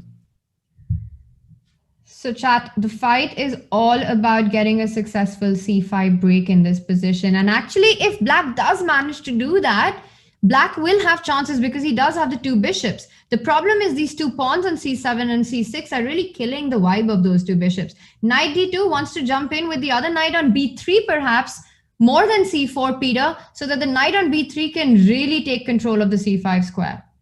Yeah, now we see all these moves are fighting for the c5 square. White wants to make sure that black is not able to push c6, c5. Black wants to make sure that white will not be able to land something on c5, but I believe that already by now white is threatening to put something on c5. And if that happens, then black is in a very, very big trouble. h5 played. Black h5 suddenly changes the direction and goes h5, but I don't understand that so much. Peter, can you explain? Yeah, I think that h5 is basically very natural because he feels that he is doomed on the queen side and he already, good or bad, he has to try to create something. And you cannot really create anything in this position. Then you say, okay, let me at least try to push h5, h4 and hope for some counterplay in long terms. But the position is, it looks like white achieved everything that he has dreamed of. Indeed, and white doesn't want to rush with taking on c6 because the a3 pawn was hanging and you would rather have that pawn structure as is h4. White should go h3 just to stop everything, and he's gone h3 now. He's fixed it here. Rook c1 coming up next. You want to move the other rook to the c file and hit the c6 pawn. I really like Hikaru's position in this one. Bishop g6 was attacking e4, defended, and he breaks with f5. Peter, you're right. Black is trying to create his chances on the king side. Yeah, basically when you already know that, and these players know very well when they are strategically outplayed and they are in big trouble, so they will not sit there and be disappointed. They acknowledge, okay, this game went well for my opponent. Okay, I don't care about it. Let me try to create counterplay as quickly as possible. But look at this. Hikaru is very, very fast. And in the last few games, we see things shifting towards Hikaru, that he's the one who is up on the clock in most of his games now. But I like very much what Wesley is doing, because good or bad, this is the only chance. You have to do it. You have to create your own counterplay. Now, when you look at this position, then you understand that black has his counterplay. Knight d5 is about to come. e4 is about to come. Finally, black's bishop is not anymore on e8. It's on f5. Knight d5 on the board. Maybe black is fine now. So black's managed to do that, but in the process as well managed to burn the clock a little bit, down on the clock. Queen g6. White has got an extra pawn, Peter. But I have to say that the position is still looking very dangerous for black. That knight on d5 now is under attack. The two bishops might be active, but for now, white's king is quite safe. I still like white's position, actually. Yeah, this bishop g5, queen d2 was a very, very nice way. In a blitz game, you immediately feel that you get the control. Yeah? And that's kind of the most important thing, when you have this feeling that you have things under control and you signal it to your opponent. That's the most unpleasant thing. That's when your opponent can make mistake. And we see bishop e6, knight c5. Hikaru uses his chance. He hits the bishops, and if white gets the knight to e4, if black falls back with the bishop to f7, knight on e4 cements the position, and there is no more compensation for the pawn. Queen b1 check, king h2 runs into queen c1. e4. Queen c1 is the solid move, no? You don't want to go king h2 because of e4, which perhaps could have been very dangerous. So avoiding all of that. If it's an endgame, white's an extra pawn. This is the kind of chess you want to play. You want to trade the queens off right now. Yeah, and also, black has 19 seconds. So basically, I think Hikaru feels that if he just keeps the position under control, and look at this. Look at what's happened. Peter, bishop takes b4. Was that a miss? Because a b4, knight b4, hitting the knight on a5 and the rook on c6. You've got rook c5, but that runs into knight d3, hitting the bishop and the rook on c5. What a spot by Wesley. Is there some way for white to counter this, Peter? Yeah, well, there are many ways. Also bishop d2 is possible, because my rook on c6 is protected. But I think an endgame like that with bishop d2, knight c6 should not be very bad for black. Okay, but it's also not very good. I mean, suddenly this knight on c6 is so powerful, you cannot touch it with bishop d5 due to the fork on e7. And all your pawns might be falling. But Hikaru says, you know what, I'm going to go for this. And bishop e8. And Wesley playing on 15 seconds on the clock. Yeah, he's kind of stabilizing the position, but maybe with this time, this position is just very, very bad.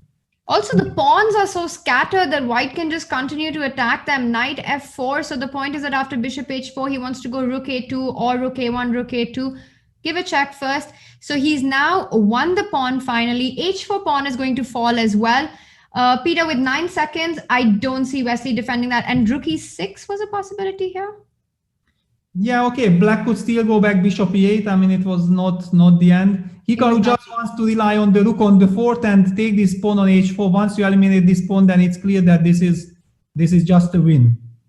On the board, Peter, bishop h4, 2 pawns for Hikaru, and Wesley resigns. And with that, the birthday boy has leveled the score. They start immediately with the next game. Yeah, I mean, it's incredible. I mean, just to witness this level of play, and of course there are mistakes, everything, but how they adapt to the new situation, it's really incredible. So now Wesley plays from the white side. You see Hikaru immediately uses the move order that Wesley played against him. He goes a5, Wesley goes a4, and now we might see that position with f4 structure with bishop e6 when black is in time to play d5, what I was talking about earlier. Okay, but now that black started with bishop e6, now he gave the chance for white to go for this bishop g5, which, however, is always very dubious. I mean, imagine, I love this g5 and then h5 kind of counterplay. What is Wesley doing? Why did he do that? And now h4 is a threat on the board already, and this looks like bad news for Wesley very early on. f3, the only way to get the bishop back to a good square where it still remains alive. In fact, I believe that this position I have analyzed in 2015. It was my black repertoire at that point, and I felt like this bishop g5, which was played maybe in some Caruana Karyakin game in Zurich, because that was the standard game at that point, and that's why I analyzed it. And I felt that this h4, g4, and there was even somewhere some g3 pawn sacrifice. Already engines were really loving black's position.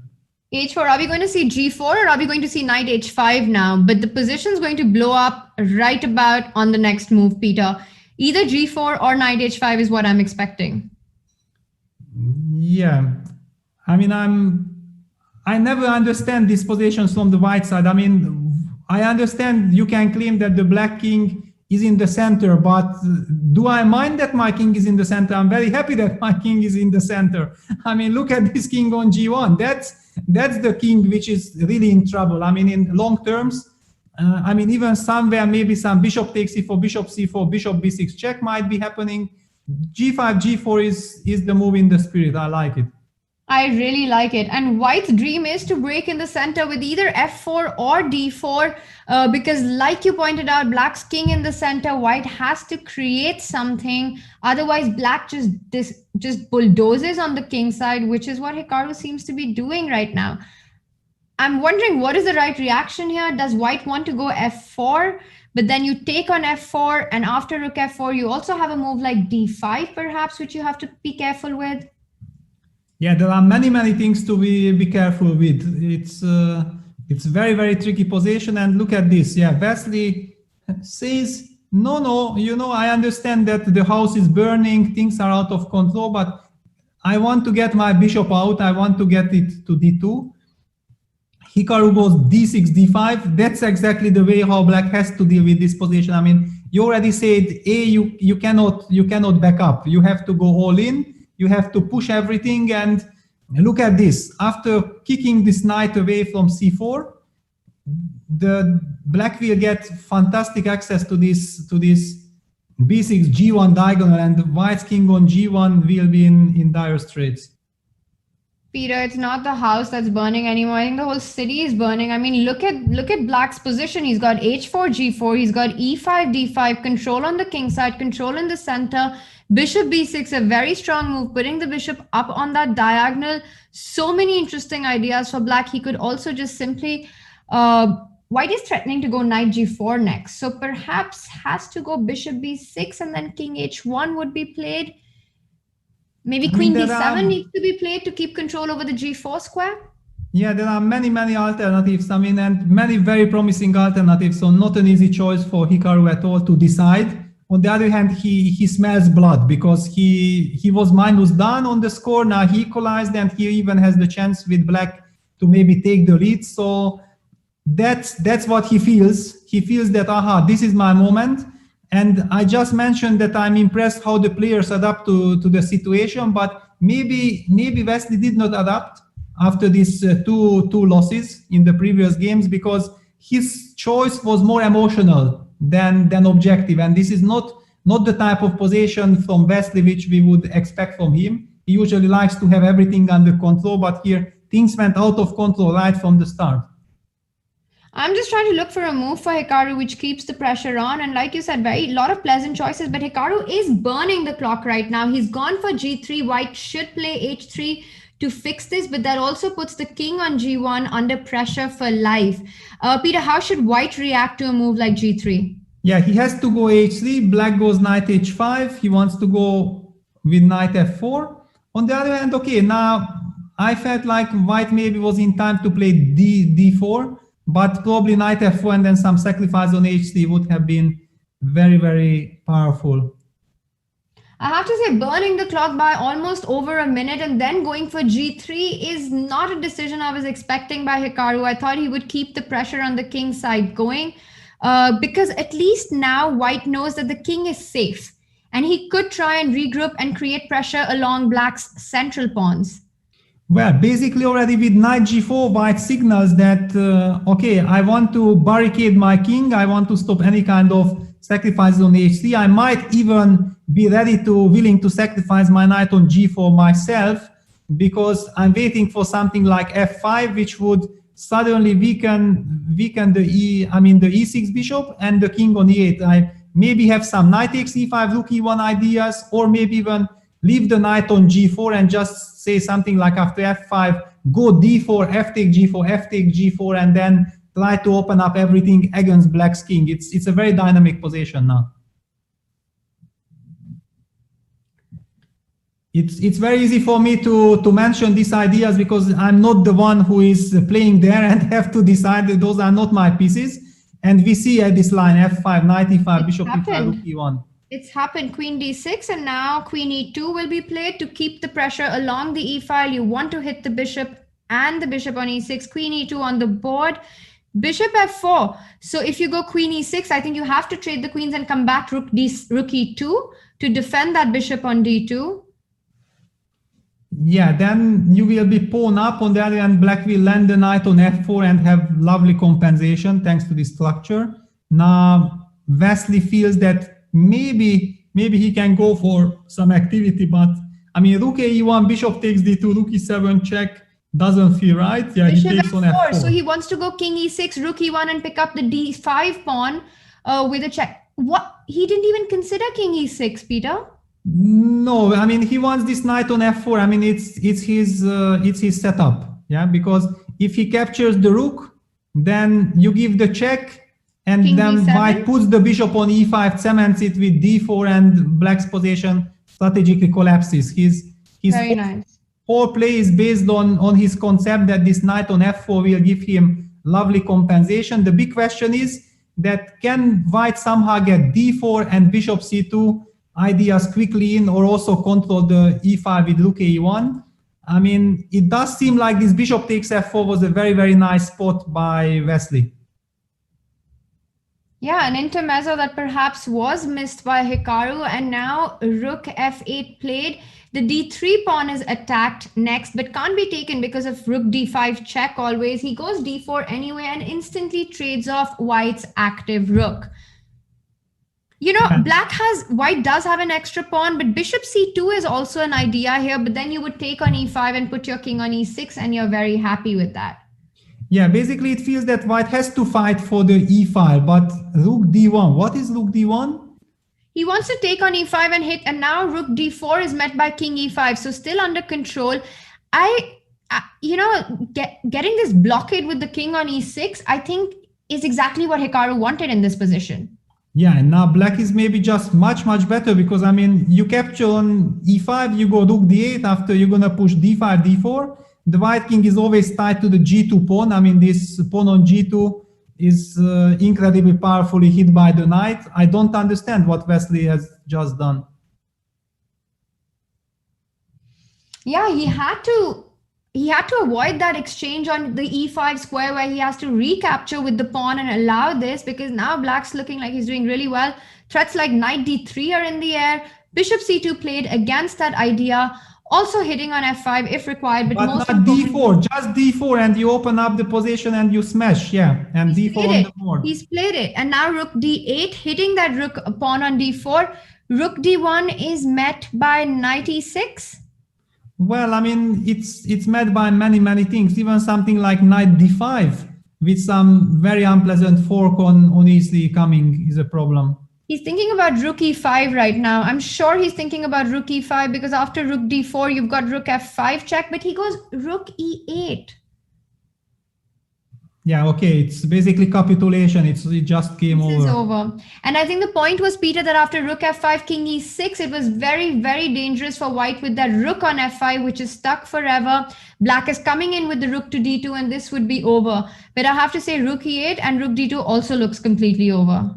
Yeah, and okay, Hikaru has won the game. I mean, it's a tragic loss now for Wesley, because he was up on the clock. He kind of escaped from a very dangerous position, and it looked like, I mean, I think that he had no right to play for an advantage, but definitely it looked that white should be able to keep things together. But rook d1 maybe was the mouse slip, because that moment, rook d1, of course, he wanted to play rook e1. I'm pretty sure that rook d1 could not be played on purpose. It's just insane. And now, if I'm not mistaken, then Hikaru is in the lead, right?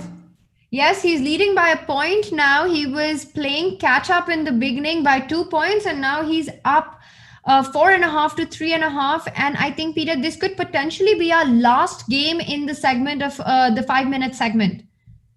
Yeah, what a turnaround. Yeah, what a turnaround. Incredible. A turnaround, a comeback, but these are the two most resourceful players, and we can see what a close match it's been so far. And we've seen similar openings from both sides.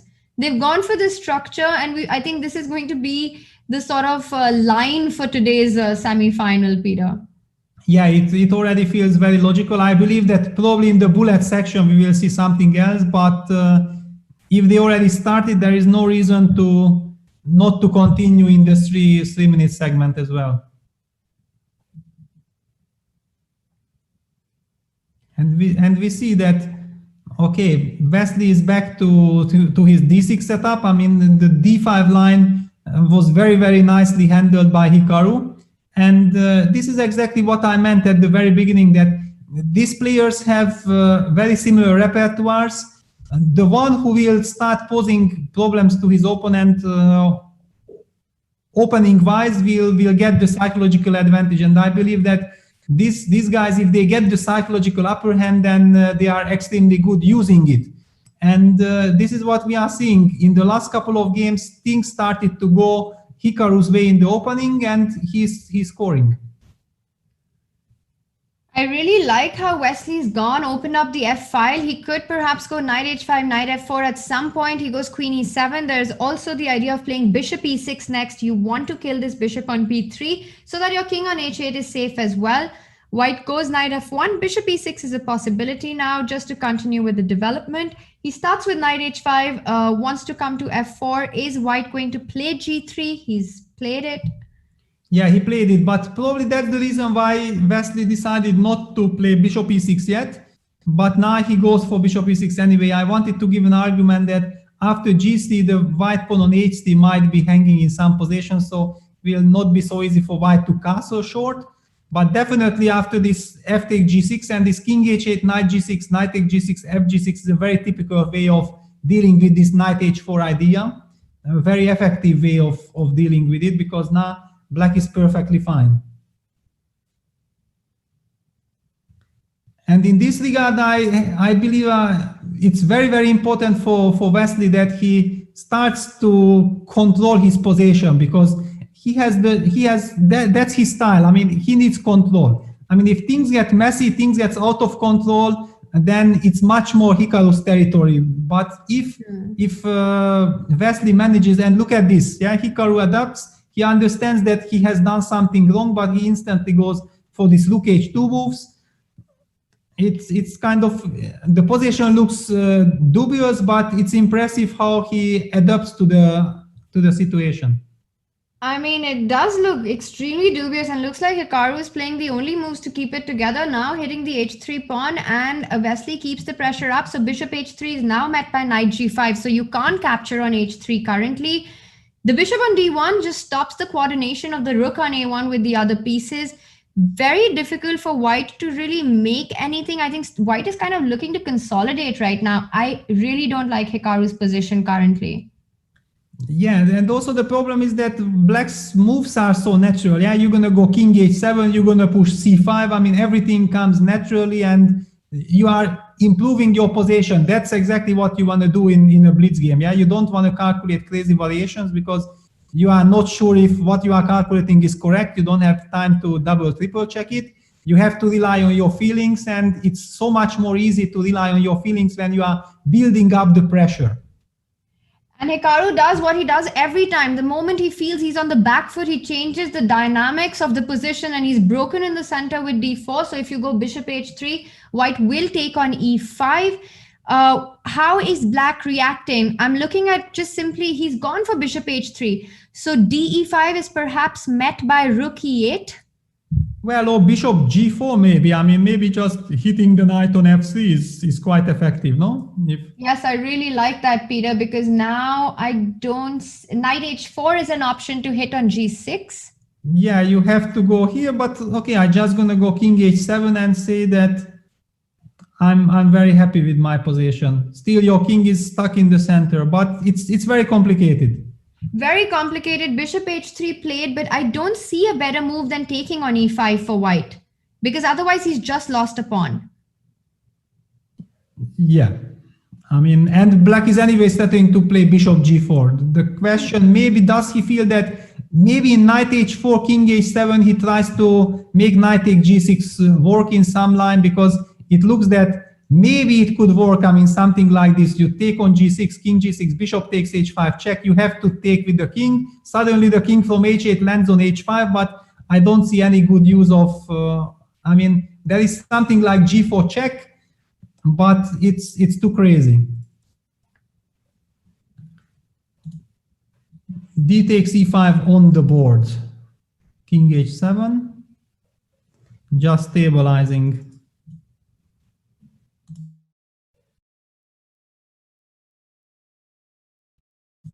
It's very interesting. I mean, how, yeah, and e d6, c takes d6, how important it is to get your type of positions in a blitz game. It's so much more important than in a classical game, because these guys are brilliant universal players. They can do any kind of chess anytime, but in a blitz game, when clock ticks down, it's very important to get those type of positions that are close to your heart, which you can just handle with closed eyes without really calculating.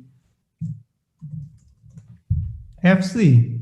I like the way how Hikaru is putting up his pieces, but yeah, g5, it's just so effective. I mean, simple and effective. It's just brutal. I mean, black wants to break the structure. Knight g2 played. Can he go g4 now? g4, perhaps white has knight f4, and you kind of like that white's knight on g2 is killed, so not to give it any chances to come back into the game. Yeah, I mean, now from the black side, you feel like, okay, here is a chance. I should try to checkmate my opponent. I mean, some move like knight g4 was hanging in the air. Okay, now finally knight h5 played. Also interesting.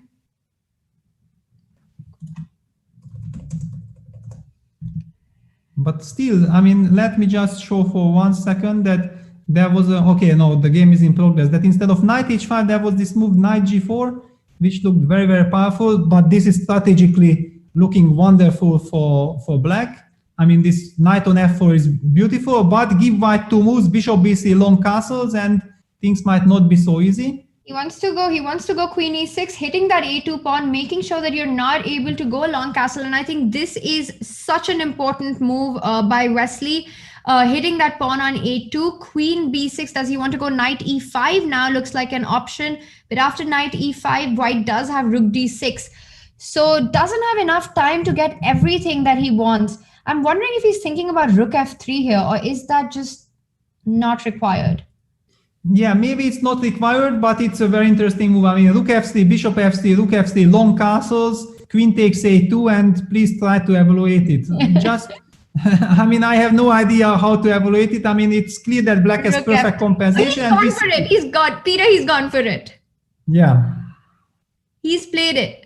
So queen e4 is now in the air, and after long castle, queen a2, and very good question, what is white's next move? Yeah, but still, yeah, you captured the d6 pawn, and I felt like maybe I will only have perpetual, but where is the perpetual? Queen a4. Yeah, king b1. Can I go king b1? Rook. Okay, queen e4 check. Okay, yeah, then you start Queen correcting. Yeah, correct. And this, are they going to repeat? I think they're going to repeat. I mean, black could play knight f4. No, he's going to repeat, Peter. He's going to repeat. Probably he's going to repeat, yeah. That's the last game of the session. What a game that was. But he's training the match, so will he really repeat? I don't know. This is his chance to, I mean, this is where he has to tell us. King c1, the move that I see besides is to play knight f4. He's decided to repeat, and with that, it's a draw. Ladies and gentlemen, the 5-minute segment comes to an end, and it's Hikaru Nakamura with a 1-point lead going into our next segment, which is going to be 1 hour of 3 minutes blitz with a 1-second increment. This match is absolutely red hot, Peter. Every game has been super exciting. Your thoughts about this segment before we go on a short break? Well, I feel like Wesley should be a little bit disappointed by this last game because there was a chance of bouncing back immediately. Things have seen in the last couple of games that Hikaru was taking the control, so you really want to signal your opponent before moving to another time control that you see, I mean, I'm back already. On the other hand, maybe anyway, Wesley feels that, okay, it was quite a nice way ending this session. I started well, then Hikaru came back, but now in the last game I showed that, yeah, I'm having things under control again, and let's get ready for the new section. And let's all of us get ready for the new section. So chat, get whatever you have to, your snack, your coffee, and be back with us because we'll be back with more exciting Hikaru versus Wesley's semi-final 3-minute segment. Hi everyone, welcome to the peek inside of the Queen's Gambit Accepted. I'm International Master Sopiko Goramishvili, and I'm happy to be here with you on Chessable. Even though I've recorded a lot of various chess opening video series, this is my first one on Chessable, and it is a lifetime repertoire, Queen's Gambit Accepted. Why Queen's Gambit Accepted? Back in 2017, when I had to prepare for the Women's World Knockout Chess Championship, I wanted to have something compact yet complete. This is how Queen's Gambit Accepted became the core part of my opening repertoire, and since then I'm using it successfully in my own games. The Queen's Gambit Accepted, QGA as we call in chess world, is an exciting chess opening. It is a combination of strategy and dynamism.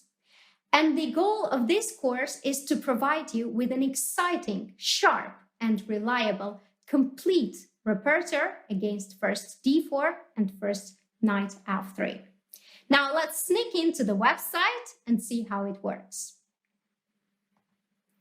Here you can see a lot of information about me, about the course, and this is a preview of the course. Now let's get into the chapters and see how it is ordered. I've ordered the Queen's Gambit Accepted in the following way. First, I'm introducing you to the opening, and then we have Quick Starter Guide. A Quick Starter Guide is an overview of the whole repertoire. So we cover the most important lines and give you a bit of feeling of what should you expect from the course. D4, D5, C4, D takes D4, E4, B5, A4, C6, A takes B5, C takes B5, Knight C3, A6, Knight takes B5, A takes B5, Rook takes A8, Bishop B7, Rook A1 once again, E6, and Knight E2. Now, this is the most ambitious line of E4 variation because it intends to play Knight C3 and protect the E4 pawn and put pressure on B5 pawn. We cannot allow this. Now it's time to take the pawn. Bishop takes E4, and of course here White's main line is Knight C3, but let's take a look at move B3. B3 is way too ambitious as we have a very powerful reply, Knight C6, heading to B4 square. B takes C4, and now Knight B4. We're already threatened to give check on C2 and regain the exchange back. White cannot do anything about it, so Black is doing very fine in this line as well. Now let's see more solid option from White. Here you can see that we are covering all the lines, Rook A1, Rook A2, which is also very important. We have Knight F3 and fourth move sidelines, and you can see we're covering a lot of options here. D4, D5, C4, D takes C4, Knight F3, Knight F6. This is the start of our journey to Knight F3 variation. And here, let's say Queen A4. This is intending to take C4 pawn as fast as possible. Then we go very interesting Knight C6. After Knight C3, we play Knight D5, force White to take care either to take on C4 or to do something about Knight B6. E4, Knight B6, Queen D1, Bishop G4, Bishop E3 to strengthen the D4 pawn, and after E6, Bishop E2 and Queen D7. You can see the annotations as well. Black successfully preserved the pawn and will put more pressure on D4 pawn after playing long castle. Here we go and push the button, learn moves. And first we are shown how is the line, and then we have a little quiz. What shall we play after Bishop E2? For example, here I told you not to be greedy and take the E4 pawn, but instead we should take care of development. So we go Knight F6, which is correct move. And after Knight F3, we're going to have a check, Bishop B4, Bishop D2, and here again we're going to take the bishop and then take on E4. This is a great tool to remember the lines, to understand the position, and to master the opening. I really hope that you enjoy the preview and overview of the course, and I wish you good luck in your games. See you in the next video.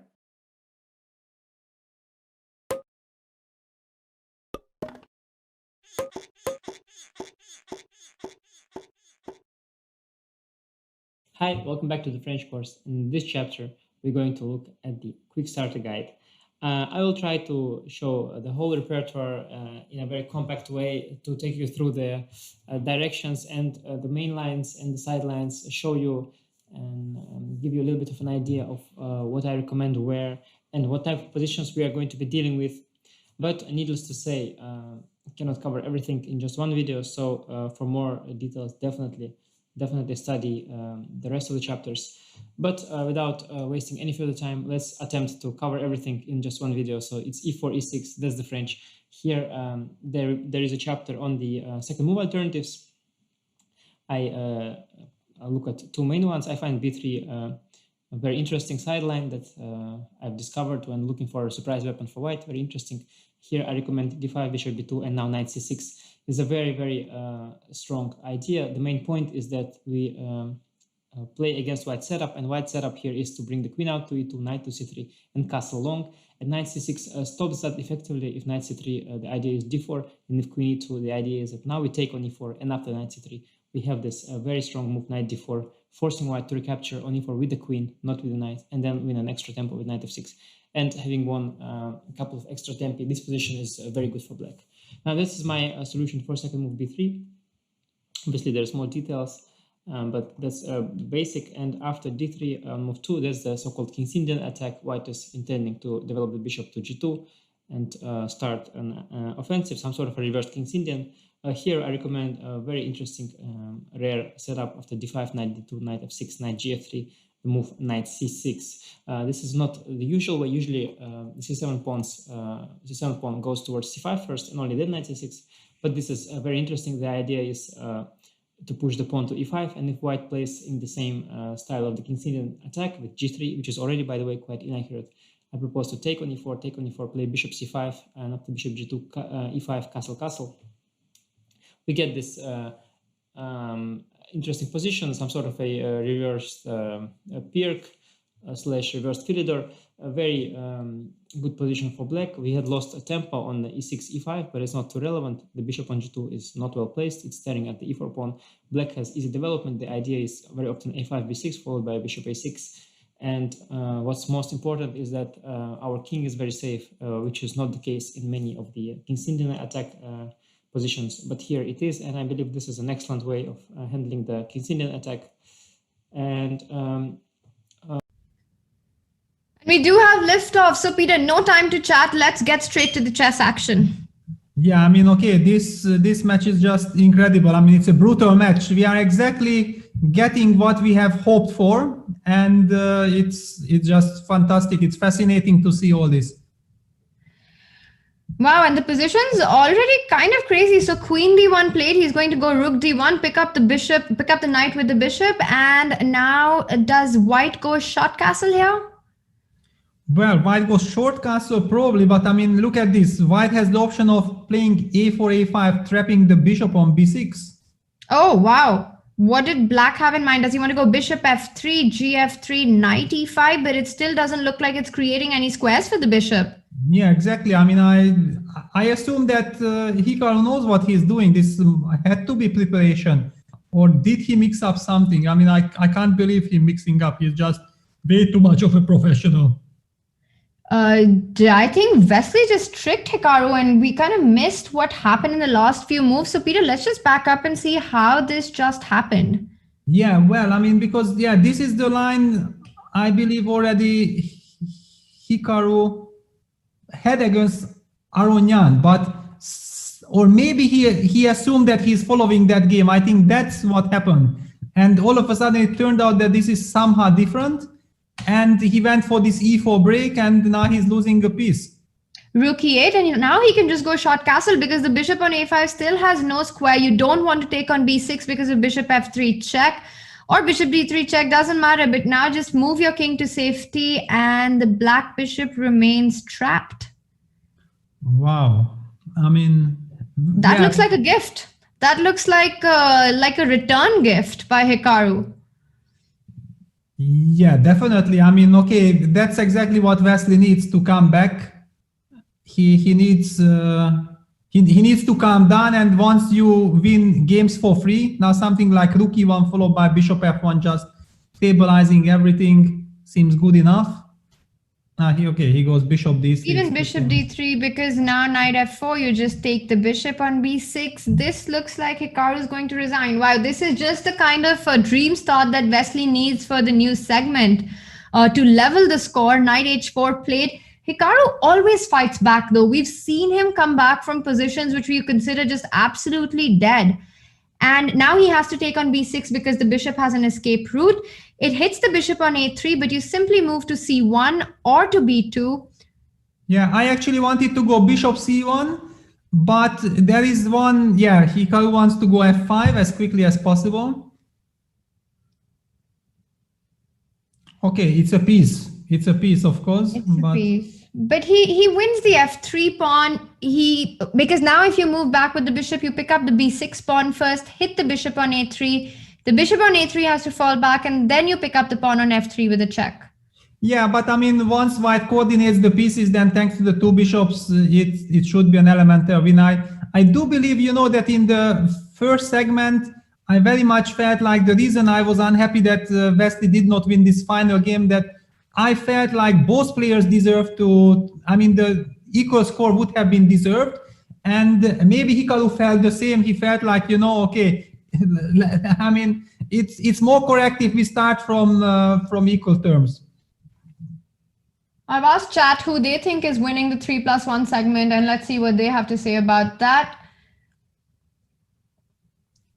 He doesn't even pick up the f3 pawn because there's no good way to defend it, actually. You don't want to go f4 because that just kills your own bishop, but it's a way to defend. And he's gone for f4. Yeah, he goes for f4. I mean, okay, I think we have seen enough dramas, but look at this. Hikaru plays for this trick. Bishop e3, knight f3 check, king h1, rook e3, f e3, rook takes h2, checkmate. But of course, this is not going to happen, but wow. It's just very, very funny that there is no position in chess which you cannot lose in just 2 moves. It's incredible. Especially when you're playing against these guys. And I'm being informed, Peter, that Wesley is quite the 3+1 segment champion, and he hasn't lost the 3+1 segment so far. So that's his forte. So we might see this one being taken away by Wesley.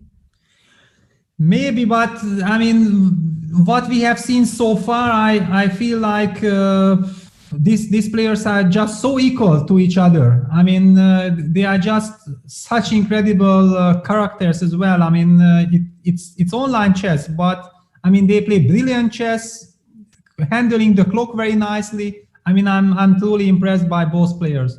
So now just bishop a4 is a possibility. Yeah, bishop a4, then okay, you can always include rook g6 check, but it's piece. I mean, and 2 bishops. Even if we would be placing some more knight on h6, for example, maybe I would be the one claiming that white is slightly better thanks to the 2 bishops, but without a piece. He's gone bishop a4. He's gone bishop a4. The point is that after rook g6, king h1, you move the rook, then white perhaps could have gone rook g1 to trade off the rooks. He's played rook c3. Again, I think what Hikaru is trying to do is to just keep on playing. He knows it's totally lost. He wants it to go to bullet as quickly as possible. We're not going to see a repetition in this position at all. Bishop e3 is possible. The one thing that white wants to avoid is knight f3, rook h6 ideas, because then suddenly white's king could be in danger. But just simply hits the g7 pawn. Now rook g6 check has to be played. You move the king, and just rook g1 here runs into knight f3. Yeah, but there is rook d8 check and bishop e8 check as well. I mean, there are all kinds of possibilities. And bishop h5. This is just over. This is just over. Hikaru continues to play. And now, Peter, you cannot argue with my theory anymore. No, I'm not arguing with any of your theories in general. I know that whatever you mention, it has a good point. So no, it's just that the game is over. Hikaru burning the time. This game is not for commentary anymore. It's really about burning the clock. You are absolutely right. Chat, that's the first time Peter has admitted to this in this entire event. Yeah, what to do? It's professional play, you know what your strengths are, and you want to play to your strengths. And these guys are ruthless like that. They know that they have to take every chance that they get. And look at this. I don't know what to say, Peter. We're gonna see checkmate, yeah? Probably. Yeah, on the next move, perhaps, if king h4, queen h8, and if king h5, rook h7. So yeah, Hikaru using up those seconds on his clock. Yeah, that's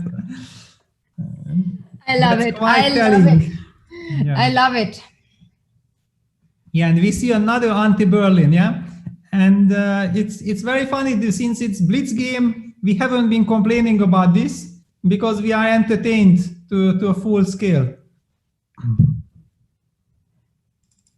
Yeah, we're seeing these openings and these ideas, just, you know, a little bit of tweaking here and there, but more or less they're sticking to this repertoire for this match.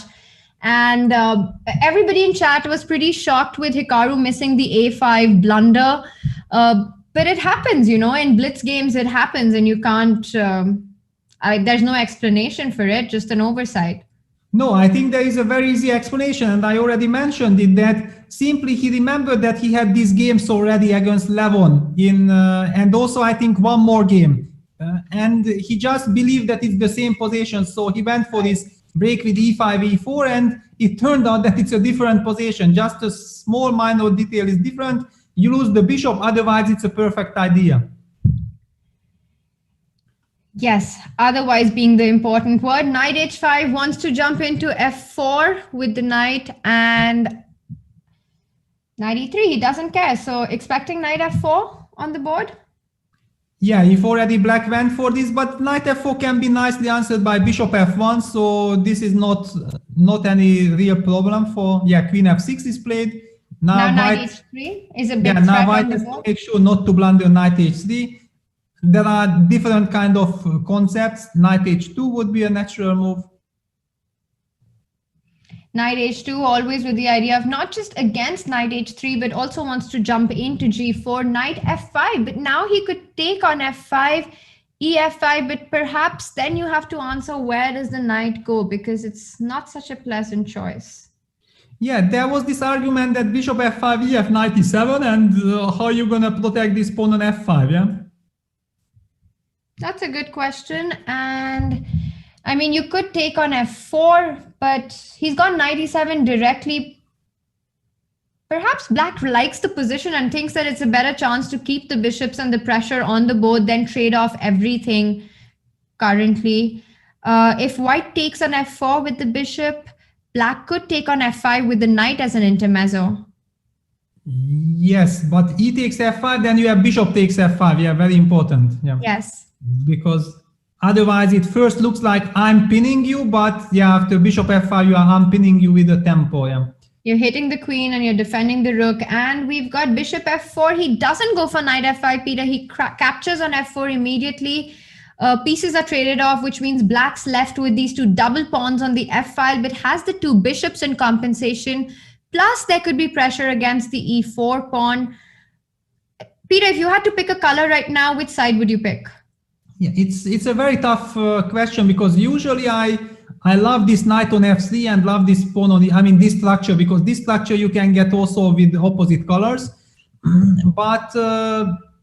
But here also black is somehow very active. I don't know. It does feel like black has nothing to worry about. But long terms, if black does nothing, and white gets something. But the problem, this queen on G6 is very strong, because what I wanted to say, that if white gets something like E4, E5, bishop D3 in, and slowly gets the control, for example, doubles the rook on the E file, keeps the pawn on E5, then actually white is better, but you just can't get this position. And he's gone queen D2. I wonder if black can go C5 and put the bishop on C6 now, hitting the A4 pawn with C5, and then trying to get the bishop on C6, but perhaps after C5, white has the move bishop B5. Exactly, yeah, I would love to trade this bishop, and this pawn on C6, C5 weakens the D5 square so much that I believe that black wants to keep this pawn on C6. 100%. If you're not getting that bishop to C6, then you don't trade it off. Rook E8, just bringing the last piece into the game, also hitting white's weakness of the E pawn, and he moves the bishop to B6, tying down the queen on D2 to the defense of the F2 pawn. Yeah, now he's slowly getting what I was talking about, that if white gets this type of position, then it's a dream. Black has to, black has this idea that after bishop D3, you have very powerful move queen H5, hitting on H3, and also you have the idea of going bishop G4, using the pin. So very, very double-edged. And Hikaru goes A5, bishop takes A5, queen F4, wow. Goes for the initiative. Hikaru always goes for the initiative, doesn't he? Yeah, on the other hand, I mean, it's very tricky because black has now some bishop c7 ideas. You never know in these positions who is attacking who. Yeah, and also white has got tricks like queen e4 and entering with the queen along this diagonal. Bishop c7 played, Peter, like you were saying, defends the e5 pawn with rook e1. Yeah, white cements the position. Now he needs one more move, king g1, to have everything in harmony. And f6, yeah, it's the human move. I mean, you feel that you have to do something, but I'm not sure if it's working. For queen c4, black has bishop e6, so that's not the problem. For queen e4, black has f5, and we see that these moves have been played. Immediately queen b4, hitting that pawn on b7, so keeping the tempo of the game going. Well, actually, Hikaru is down to 15 seconds, so he really has to be very, very fast. And e6. So rook e6 is not possible because white has the pin along with bishop c4, and this e6 pawn is really making black's life very difficult, killing that bishop on c8.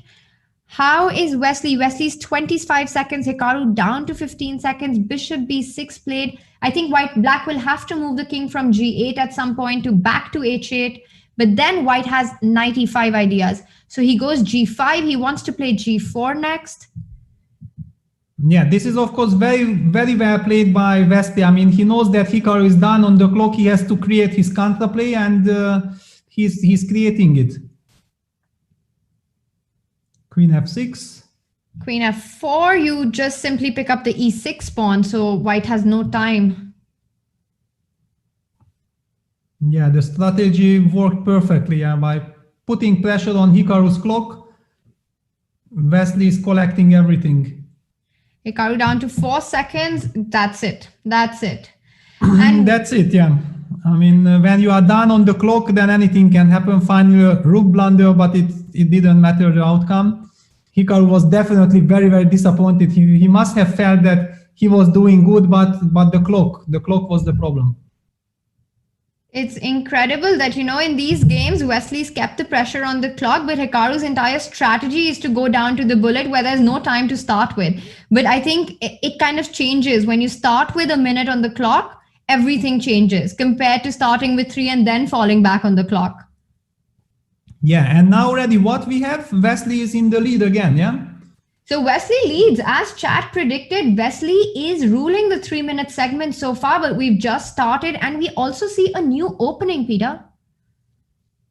Yeah, it's again Najdorf. We have seen once, rook g1 Najdorf. Now we see a much more classical way. And you see, guys, this is what's happening. There was a 10 or 15 minutes break. I don't know exactly how much. Probably enough for Team Hikaru to decide how to react to rook g1 in order to be able to use the Najdorf again. Because if you don't have the time to check, then I don't know how will your second, for example, signal you. I mean, just after every single game, the new game starts immediately. How will he physically be able to tell you what to do? But in this 10 minutes break, then you just take a look for 5-10 seconds, maybe 1 minute if it's necessary. You know your setup and you are set to go. I wonder in these time controls and these formats, how much the seconds actually are a part of the preparation in between game. We know that Hikaru works with Crystal John a lot, and his contribution in these matches has been immense so far, especially in the tour last year. But there's such little time. So it's interesting. It would be interesting to know if the players are just working and sort of deciding and making all these decisions themselves, or actually consulting with their seconds. I think, okay, we don't know. It would be very, very interesting to find out, that's for sure. I'm not even sure if the players will tell you, because it might be a big, big secret. But my guess is, for example, to have a second who is monitoring the games, and you only need, the lines which work good, you don't need any hint. They will just tell you, yeah, continue, it's fine. But in any of the lines where you encounter some problem, then just in the break, he can tell you, there you do that, and you are fine, you play. There you do that, and you are fine. And basically from the 10 minutes break, you only use 1 minute. Thanks to your second, you are confident enough that you know what you are able to repeat, what you should avoid. and then you chill and get ready for the next segment. That would be my guess. Chilling is the way to go. H3 played, so does he want to put something on G4 next? Rook C7, interesting. How is white going to continue here? He wants to put pressure on the A5 pawn, and now black trades it. Yeah, he has to break with C4, and now we see that this powerful pawns on B3 might be a weakness. I mean, now the big, wow, and rook E1.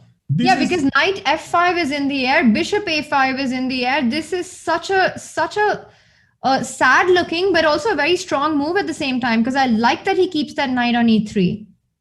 Yeah, on the other hand, look at this. We explained how nice it was, and now suddenly black attacks A4 and D4 pawn at the same time. And white's position, this is blitz. I mean, that's blitz.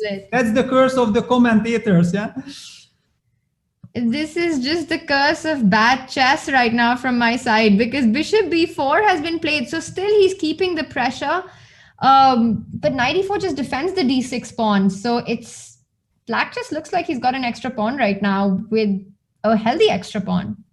Yeah, but you know what strikes me in this match, that whenever one of the players gets the lead, then suddenly the other one bounces back immediately. It's quite incredible, because usually I think that's exactly the biggest secret for online chess, that you are able to come back, and if you have this quality, that's basically worth gold, and these players have it, and they are proving it once again in this match.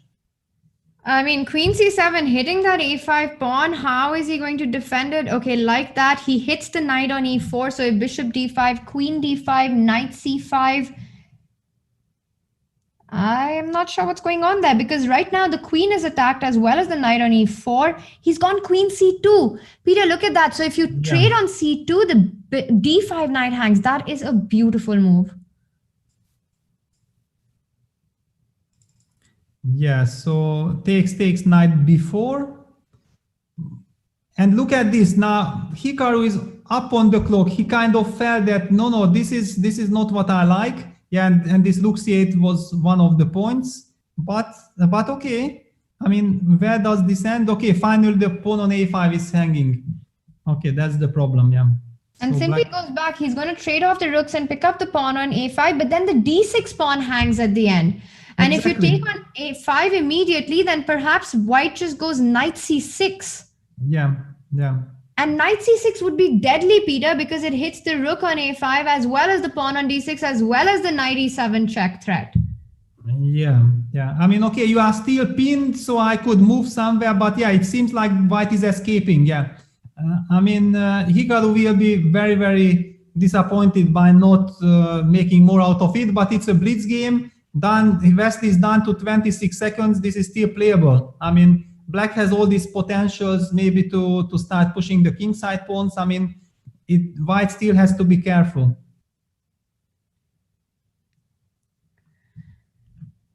I mean, it's not an elemental draw, and yeah, this f4 makes a lot of sense. Yeah, breaking, but no, it's not easy. This is not easy. Yeah, rook d2, g5. Now we see what I was talking about. Yeah, this position, and okay, you might argue that you have a fortress, but look at this f5, knight f6, starting to go to e4. You are down to your seconds. Yeah, knight d1, very nice. Knight c3 to defend that very important e4 square. But still, this is very, very shaky. I mean, somewhere some bishop c8, bishop b7 check. Imagine you are down to 3 seconds, and then suddenly a bishop appears. Yeah, Hikaru goes looking. Yeah, and so here we go. Oh my god! And now he has knight d5, but then there's king e6, so that was not possible. Goes back. This is almost. It looks like a mating net on white's king. Yeah, but look at this, how Wesley handles it. Yeah, it looks like a mating net, but he managed to put this bishop to g1, and all this with few seconds on the clock. What is b7? He gonna lose this pawn. He wants to make sure he changes the rooks. Yeah, bishop a7. Oh, that was a very nice find. That was a very nice find, because the position around white's king looked so dangerous. And now trades this, picks up, and this should be an easy draw now. Yeah, exactly. I mean, without the rooks, who cares about the pawn? You get stability, and thanks to this 1 second increment, you will never be flagged. I mean, that's why I like, oops, he blunders knight e4 check. Oh my. And that's it. So Wesley just returns the favor. He just returns the favor with that last minute blunder. What was that, Peter? Just unbelievable. And there's no time to even think about it. Yeah, I mean, okay, the point is you are not getting flagged, but on the other hand, you have to, in order not to be flagged, you have to play very quickly, and then things like this can happen. Yeah. Oh man, so that's a 6-6 now. That's a score level. 2 blunders, 2 piece blunders, 2 bishops given away. Yeah, and the show continues. Yeah, like if nothing happened. It's absolutely amazing. I mean, because we always see the next position, but the players had just played those games, yeah, with very few seconds on the clock. They have so much emotions carried with them after each game, and then, you know, just to put that aside, I think this is already an incredible. I mean, to be able to do that, you have to have first of all very high quality. Secondly, you have to have a lot of experience. So does he want to go queen e7 now and just try? But the problem with queen e7 is always a move like knight f5 then comes into question. So you have to find the right square for the queen. Yeah, I mean, basically what Hikaru wants to say that thanks to my bishop on b3, I don't let you get the bishop out to e6. Queen Yeah. e7. He's gone Black queen e7. insists. So what happens after knight f5? Do you just trade on f5? I take on f5 and go knight f4. I mean, that would be the natural way to... And then rook e1 you're not worried about. Then I play rook a8 and then I hit you with knight d3. That's... So you get all of that in time. Yeah, I mean, just so that we show what we have been discussing, that otherwise this would be very unpleasant, but thanks this tempo, black is fine, and then he has knight d3. Peter, we are calling out the action because knight f5 is on the board. Yeah, I wonder how, and he goes queen c7. Wow. Okay, I believe that after bishop f5, e5, knight f4, maybe white just wanted to take on f4, and maybe he had some small initiative thanks to this extra tempo. Maybe that was a reason why Wesley did not like it so much. Now the knight comes back because black was threatening to go bishop f5 next. Knight g3, yeah. And I'm wondering if black has gone knight f4. Because now if you take on f4, then ef4 and the e4 pawn falls. So white has no time to trade the bishop for the knight. He challenges the dark squared bishop instead because it was eyeing the f2 pawn. There were threats like bishop h3, so he wants to neutralize that. Bishop f8 or you trade?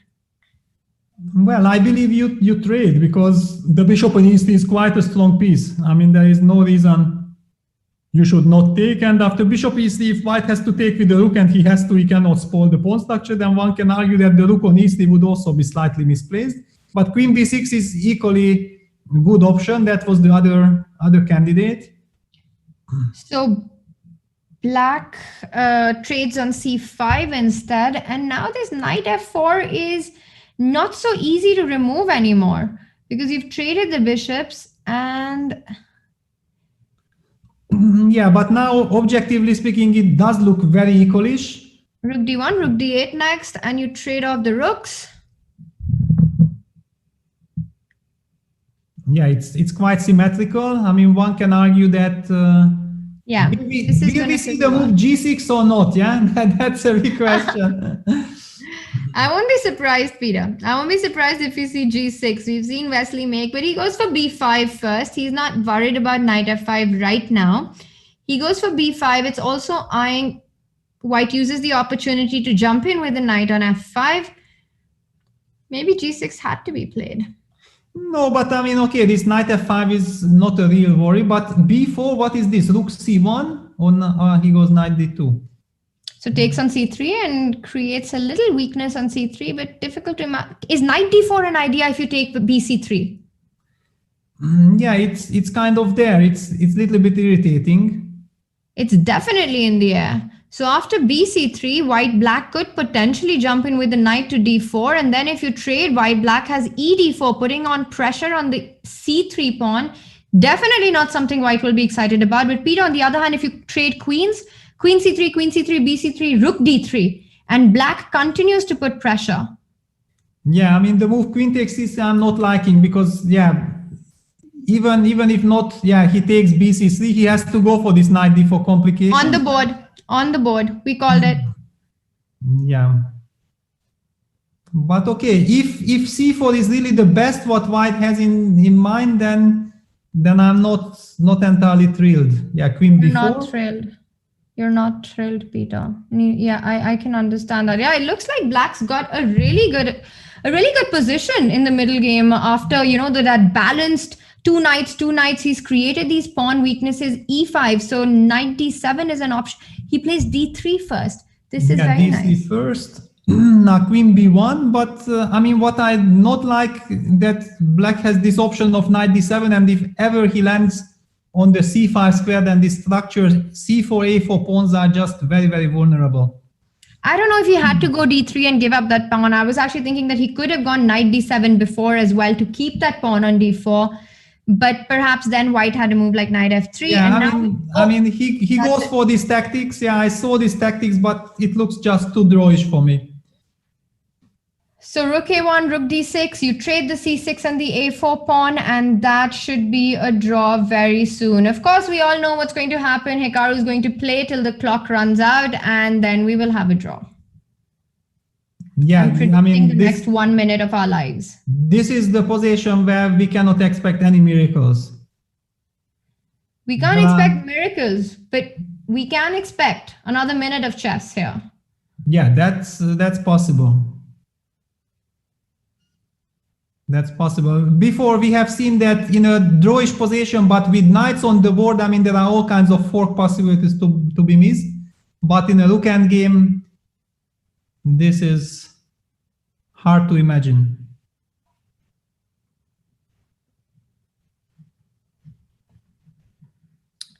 And you that's think it. Hikaru? Okay, let's discuss this. You really think that Hikaru gonna play this? Yeah. I mean, he's already playing it, Peter. Yeah, he's playing it, but how? I mean, he was up on the clock. I want to see, will he play it also when he is not up on the clock anymore?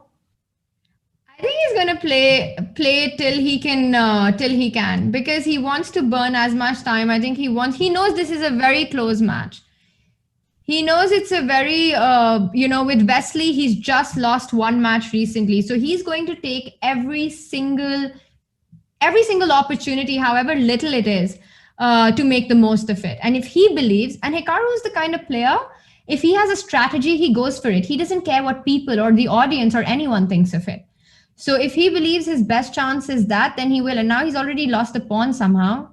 Yeah, exactly. I mean, just, okay, it's a draw position, it's clear, but I mean, it's kind of the logical outcome. I mean, you are playing a completely draw position for nothing. You should be punished somehow. I mean, okay, that's it. This should be, because now white has got the king at the right square. Even rook f3 here is fine, but rook f3 was not fine, because then you have king g4 or king e4. Exactly, yeah. I mean, okay, just not change the rooks in any... the rook. And look at this, I mean, Wesley insists to repeat. Yeah, look at this. He's pawn up and he was embedded on the clock, and I just want to finish this game. I want to play the next. I'm just loving it. Okay, I lost connection there, and I'm back now. So I missed the end. What happened there, Peter? Well, actually, Wesley being up on the clock and being pawn up was kind of forcing, and we see the same line. We see the same line, and here we see that now Hikaru plays like he did against Levon. He did not take on d1 like last time. He just blundered with queen takes d1. This is the line. This is exactly the line.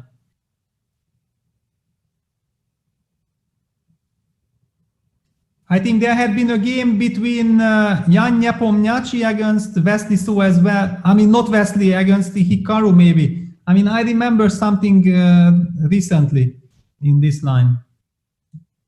This is modern chess. You sacrifice the pawn from white side and thanks to computer, because computer says, no, you lost the pawn and black has a powerful knight on c4, just never mind.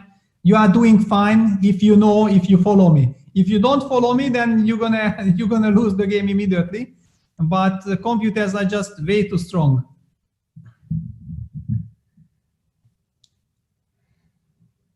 But so far it's nice, it's easy. I think also this is what happened to, maybe I'm mistaken, maybe it was not Nepomniachtchi, but somehow I have this feeling that maybe it was him, also followed some kind of computer preparation, but didn't know the final follow-up. And okay, you lost the pawn, and if you don't know, then it's very, very difficult. I mean, we are not talking about classical chess where you have time to react, you have to adjust to the situation. And at 6 played, so the point is that now bishop d6 is a possibility, but maybe not a very... Rook e2, no? Look at this, bishop d6, rook e2, not that we get checkmated here. Why was rook e2 not played in the previous move then? Yeah, well, basically maybe after rook e2 he wants to go rook b1. I told you this is computer preparation, only computer knows the reasoning. Maybe after rook e2 you just play knight d2. Maybe that's the point. But in any case, yeah, now h6, rook hd1 on the board. And after rook e2, you cannot play knight. No, you still can. Then I don't understand. But now can black play, can he hit the bishop on f4 because there's knight e3, so a move like g5, how would white react to that? That's a good point. Yeah, g5 on the board. So bishop g5 played, Peter, because bishop d6 runs into knight e3. Yeah, I mean, maybe he has to go bishop c1, but then his last move, bishop f4, was a catastrophe. I mean, this is exactly, the danger when you follow some computer preparation in a blitz game, and it's too sophisticated. If you don't know exactly the move per move follow-up, then you are not able to continue the way you are supposed to. I think white is in big trouble now, because he's not only the pawn, but also black's position looks great. He's got an extra pawn, but look at those pieces. Look at that beautiful knight on c4. There are all these forks around the board. White can't trade the bishop on e3 because of knight e3. Black is threatening to go bishop c1, rook e2 with the threat of rook b2 mate. Hikaru looks like he's going to win this one, I have to say. Yeah, and it's not just that it's bad, but you are burning time. Yeah, and now also just takes on c1, knight d2, knight e4 is already one option, but probably black has something stronger. So knight d4 is a nice move because at least it defends black from entering with rook e2 at any point. Plus it's eyeing a knight f5 jump when possible, but more importantly, white had to defend against the threat of bishop c1 and rook e2, and he's gone a5. But what is a5? Because you did not stop knight f5. What? B takes a5. Why not knight f5? I think Peter, knight f5, perhaps white was just not happy with bishop c1 and rook e2. Yeah, maybe. I mean, we are missing something there for sure, but now it does look like black has things perfectly under control. And takes, and now he's hitting the knight and the pawn on a5, picks it up with check, knight c6 check, and now he's going to defend. Is he going to defend the h6 pawn? But now it's very tricky. Now the position is complete mess. This powerful knight on f5 and this active king on b5 and the very powerful pawn on c3, I think, fully compensates for the pawn. Oh, fact, black has knight d4 here. Black has knight d4. Maybe black has to go for knight d4, but knight d4, I take and play the move c4, and it's a very tricky structure. Let's just see this. I mean, check, I take, you take, and I go c4. And thanks to this strong king, I'm not sure who is happy here. He decides not to go for this ending because of white's king, which was entering with b6. Instead goes rook d8. King b6, does he want to go rook d7 now? Because he can't just give away the b7 pawn, because then the a pawn can get very dangerous. So he's gone rook d2, king b7, knight d8. Wow. So king c7 runs into knight e6. But this is now looking very, very suspicious for black, because these pawns are never really moving. I mean, black's extra pawns, because of this powerful knight on f5 and this a pawn. And this c3 pawn is a very nice shelter. Okay, black wants to get active with rook a2. I don't know how, but it's looking promising. And he starts to push the c pawn, c4. He starts to push the c pawn, and I have to agree with you, Peter. The pawns, white's pawns definitely look more dangerous than black's pawns. He takes, and now knight g4, hitting the rook and the pawn. King to c. I did not like this knight takes h6. I mean, this pawn was not worth the 2 tempest in this position. Because now knight e6 check is coming. If Hikaru's piece starts to play, that's not something you really want. But Peter, I still think black has to be very careful, because it just feels like black's pawns are still stuck while white is pushing, and that rook on c1 is beautifully placed to just keep on advancing the c pawn. And does he want to go king e5? He's gone king e5. Yeah, king e5. Yeah, he had to stop f5. That was rook a4 perhaps. Do you think he just wants to give the knight for the pawn? Well, I mean, he will have to, but he started with e3 now. What happens? Knight takes e3? I'm not sure. Knight d5. This Hikaru is losing it. But what was e3? I don't know. I mean, okay, maybe he can. Okay, now he gets rid of it. Probably he will still save it. This pawn on h2 is not enough. But look at this. They are down to 9 seconds. Down to 9 seconds, and the pawn on h2 is still alive. So, which is not easy to get to. Wesley plays rook f2, controlling that f7 pawn. It's not easy to convert this, but Hikaru is going to play this forever. Well, he plays any position forever, but especially this one. I mean, okay, but now knight gets to f3. Okay, Wesley down to 5 seconds, but... Okay, finally this pawn is exchanged.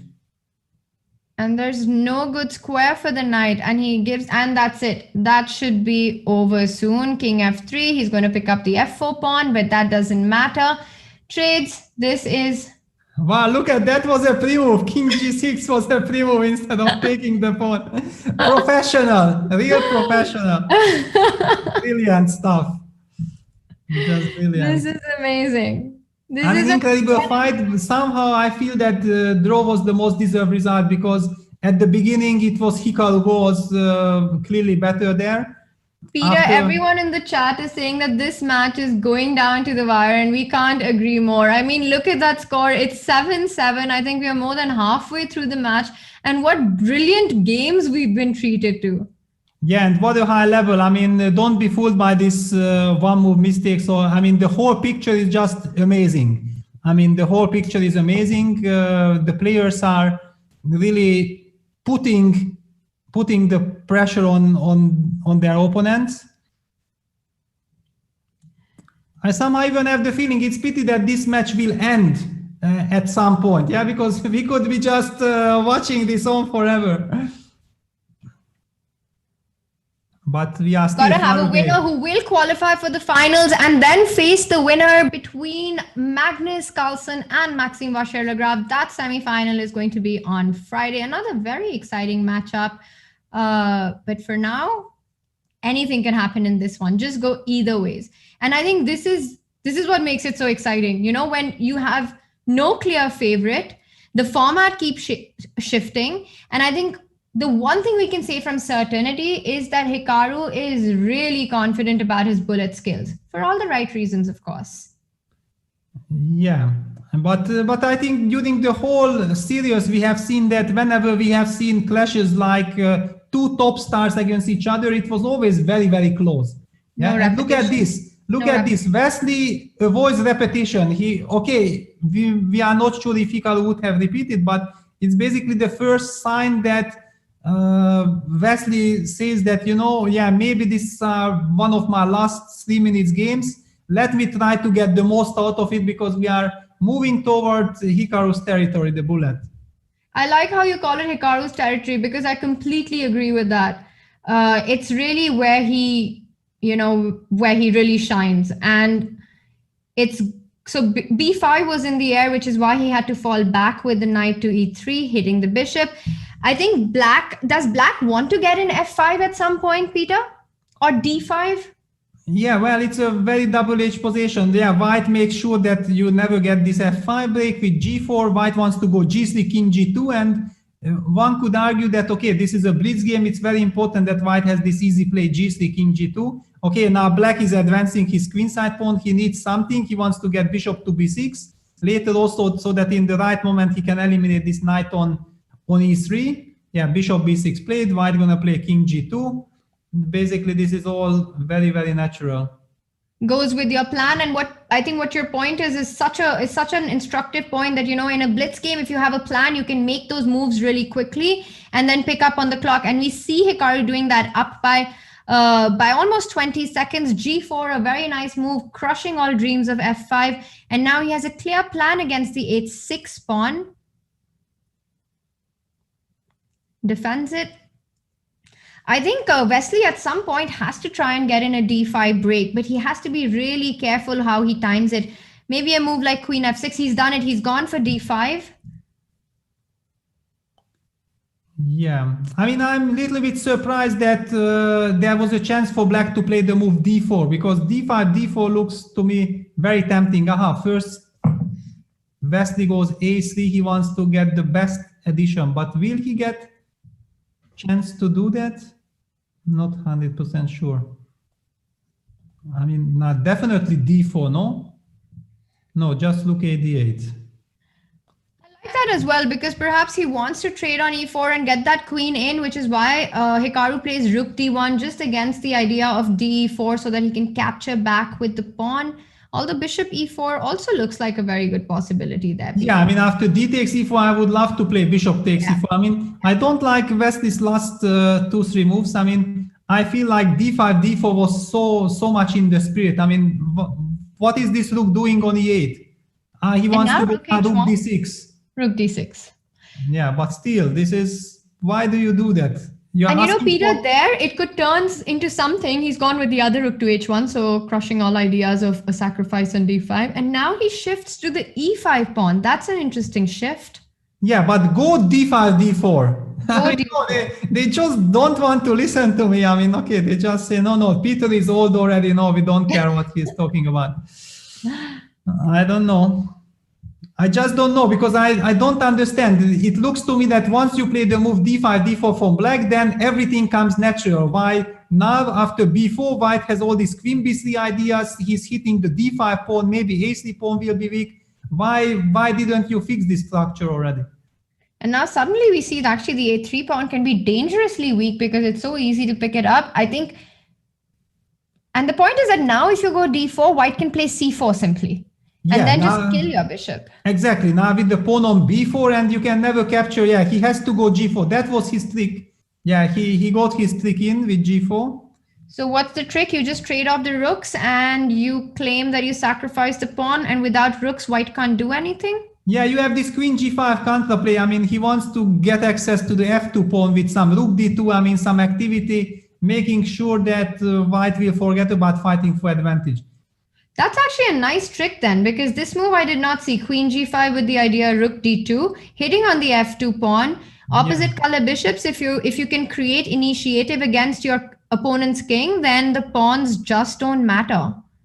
Yeah, bishop f3, rook d2 should be played. Wow, what? He didn't use the chance of rook d2. I mean, I was already like little bit I think scared. It's like rook d2, rook d2, rook e2. Yeah, but then I just trade and then come queen d2. What? Hikaru takes on a3 and Wesley just goes h4. Okay, queen a3, queen c1. That was the point, that he gets the queen back in time, and maybe queen c1 was missed by Wesley. Yeah, I don't know. Okay, both players down to 20 seconds. I mean, it looks anyway very shaky. Very shaky. So rook e2 has to be played at some point. It's done now. Trades it. Another rook comes in. King f3. Rook 8 takes on g3. Takes on a2. And okay, now white is clear pawn up. Now white is clearly pawn white up. Has an extra pawn. I'm not sure if it's worth much, because rook a2. Now, especially after c4, okay, but it was very hard to suggest anything else. Yeah. Okay, let's not forget the players have the pressure. They have only 10-15 seconds on the clock. And the point is, white is threatening rook d7, hitting on the f7 pawn. So what? black f6? Oh no, I thought he gonna play rook c2 and it was easy draw. Rook c2. Yeah, finally now rook c2. Okay, Hikaru also missed his chance with rook d7, bishop g8, and I don't know, it was like some mating net. What is going on? The players Yeah, okay, are down. this is like, it was too much tension for the players, and they kind of felt, okay, let's finish this game. I mean, the It's game not now finished. might not be finished, but the idea was that. Oh, this is beautiful. Every time this happens, I just love Peter's expression. Yeah, this is a big shock for me, especially look at the clock now. Both already have 25 seconds each. I mean, what is this? I mean, This kind of chess just goes against every principle of Peter. yeah, absolutely. I mean, I understand. I mean, I don't like flagging, but I understand it. But I mean, this one is out of my range. I just find it very entertaining. And I think I have to give credit to Hikaru for just sticking to his belief and his way of doing things. And he's got a strategy. He's going for it. Now he's just waiting. Wesley is waiting as well for the time to run out. And why must I lose to this? Bogues is saying that, Tanya, I predict Wesley will surprise all by winning the bullet section. Possible. Completely possible, but I have to say that in the bullet, I would think that Hikaru is the favorite. But yes, you cannot write off Wesley at all. Completely agree with that. It won't even be such a big surprise or a shocker because both of them are such strong players. A very interesting opposite color bishop endgame, Peter. What would you like to tell us about it? I mean, black has the perfect blockade. I'm just loving black's blockade. It's perfect. I mean, give me just one pair of knights and I will start to play for advantage. But I mean, it's you know, the only thing I understand the Hikaru strategy that he wants to get to the bullet. I just don't see why, because he's such a good 3-minute blitz player as well. I mean, I didn't see the reason why he should be so paying attention to the clock. What? And maybe they're gonna break 200, move 200. It's coming. We are getting closer and closer. I wonder what their expression is right now, because they must be just laughing at this right now, the two of them. Well, I mean, slowly they will have more time than they started the game. Look at this. Wesley already up more than a minute on the clock. I love it. I love it. Yeah, we might actually see that. But then now the pawns are fixed. So it's a 50-move rule, right, Peter? And look at this. I mean, Hikaru played move 148, the move g4, g5. Maybe he's keeping track or what? Now we're going to see 50 moves. No, then it would be 198 moves. I mean, that's incredible. I'm calling it. I am predicting that this is going to be a 198 move marathon till a draw. Yeah. I hope that the computer will stop them. Yeah. I mean, finally they will say, stop, enough. We respect you guys. Let's see some more action. This is amazing. So 50 move draw is, I'm being told, is an automatic. So the computer actually stops them after the 50 move rule. It automatically happens, and we see that. We see it's heading there. Yeah. Just a masterful technique by both players. Not the chess technique, but just how you play this format. 197 moves played, and now Hikaru just waiting before he makes that last move. No, this is beautiful. Normally we are always telling that engines are like the ones, who need to be, taken care of, because sometimes we say that, this is a typical engine move, especially in like 10, 15 or 20 years ago. But now it felt like it was the computer who interfered to these two great players, saying like, enough of insanity. I mean, let's get serious. Incredible. I actually think, Peter, that is the most serious, when you show such dedication to winning the match that, you kind of just go with what you've thought you're the best at. That's Hikaru saying that I don't care. I know what I have to do, and laugh at me. Do what you want. I'm going to take this to bullet. 7.5. Time remaining is, I think potentially this could be our last game. potentially. And by the way, the previous game was the longest game, Peter, at 198 moves for a 3-minute blitz segment. In online chess. I'll have to wait for. You know, I'm telling you this why, because I played against Ivanchuk in the World Championship and we played 269 moves. So that record was still far from being hit. Yeah, you know, the whole tournament was on hold because Ivanchuk was squeezing me, you know, in a position. Was this in the Blitz World Championship? It's in the Blitz, yeah, it's on YouTube. I mean, there are already like incredible amount of people watching that game. I mean, it was 269 moves if I'm not mistaken. We played it for like 40 minutes or something like this. You played a blitz game for 269 moves for 40 minutes. That has to be a world record. What happened in the end, Peter? Well, finally with stalemate, I managed to escape. Yeah. So it wasn't even a draw, like a normal draw. It was a stalemate at the end. But look at this. Look at this. Hikaru is getting punished for what he has done. Yeah, because look at this. We have been already talking about chess cards and so on.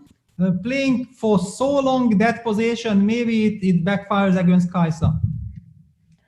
Kaisa, for those of you who might not know, is the goddess of chess, and she's believed to be very principled and very ethical and extremely jealous. If you do something that doesn't go with the ethics of how chess is to be played, she can get really angry at you. Well, and she got angry now at Hikaru looking at his position. I mean, maybe even 94. Yeah, you don't take this look. I mean, you just play for complete domination. Peter, I don't know. Hikaru doesn't come across as someone who has a lot of belief and faith in Kaisa. Yeah, well, maybe after this game he will. I mean, okay, this is because this hurts. I mean, this. Peter is just really angry right now.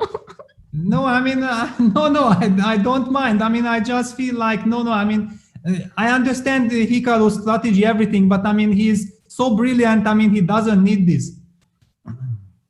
That is true. So 94 on the board, and yeah, it looks like Hikaru is getting crushed because after Queen G2, you simply go long castle.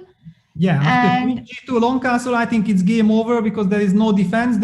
Wow, he goes for it anyway. That's it. What? And now Rook G1, and now you. Okay, but it's still not over, Peter. I mean. Yeah, but it's a mate, yeah.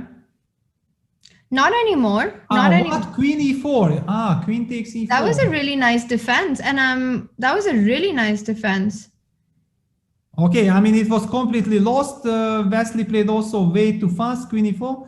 I still find it hard to believe that there is no win, but not so easy, yeah. So what about Rook G7 here? King G7. Queen G5. Then Queen G6. Then I'm alive. Then you're happy. You're more than alive, actually. Yeah. Then you're a happy camper, as Yasa would say. You might play the move Rook H-G6. Maybe this is good, but I mean, you already really have to calculate, you know? Because, for example, Rook G6, Queen F4, Rook G7 check, King H8, and then maybe you go Rook G4 back, you trade the queens, but then I have Rook D6 is still made. I mean, I cannot protect with Rook H6. And Rook H-G6 played. We are seeing this. Rook H-G6 played. This is dangerous, Peter. This is very dangerous. Because now you can also go Queen E1, threatening Rook H1, and also... Well, I think we have lost that territory of being dangerous. I think this is already lost for a very long time. Fair enough. Queen G5, more like a miracle that the game is still in progress. Oh, Look wow. at this. Rook D7 met by Rook G8 mate. Yeah, that's beautiful. Let's just show this on the board. Queen yeah. H, that is beautiful. And White's threat is to go Queen H7, King H7, Rook H4. Yeah. So let's just back up. So after Queen H4, there's a stunning threat of Queen H7, and as Peter pointed out, Rook D7 runs into the more stunning Rook G8 mate. So how is Black defending this mate? I do not see a way. Yeah, but there is still action. I mean, they already started the next game. No break yet. Wow.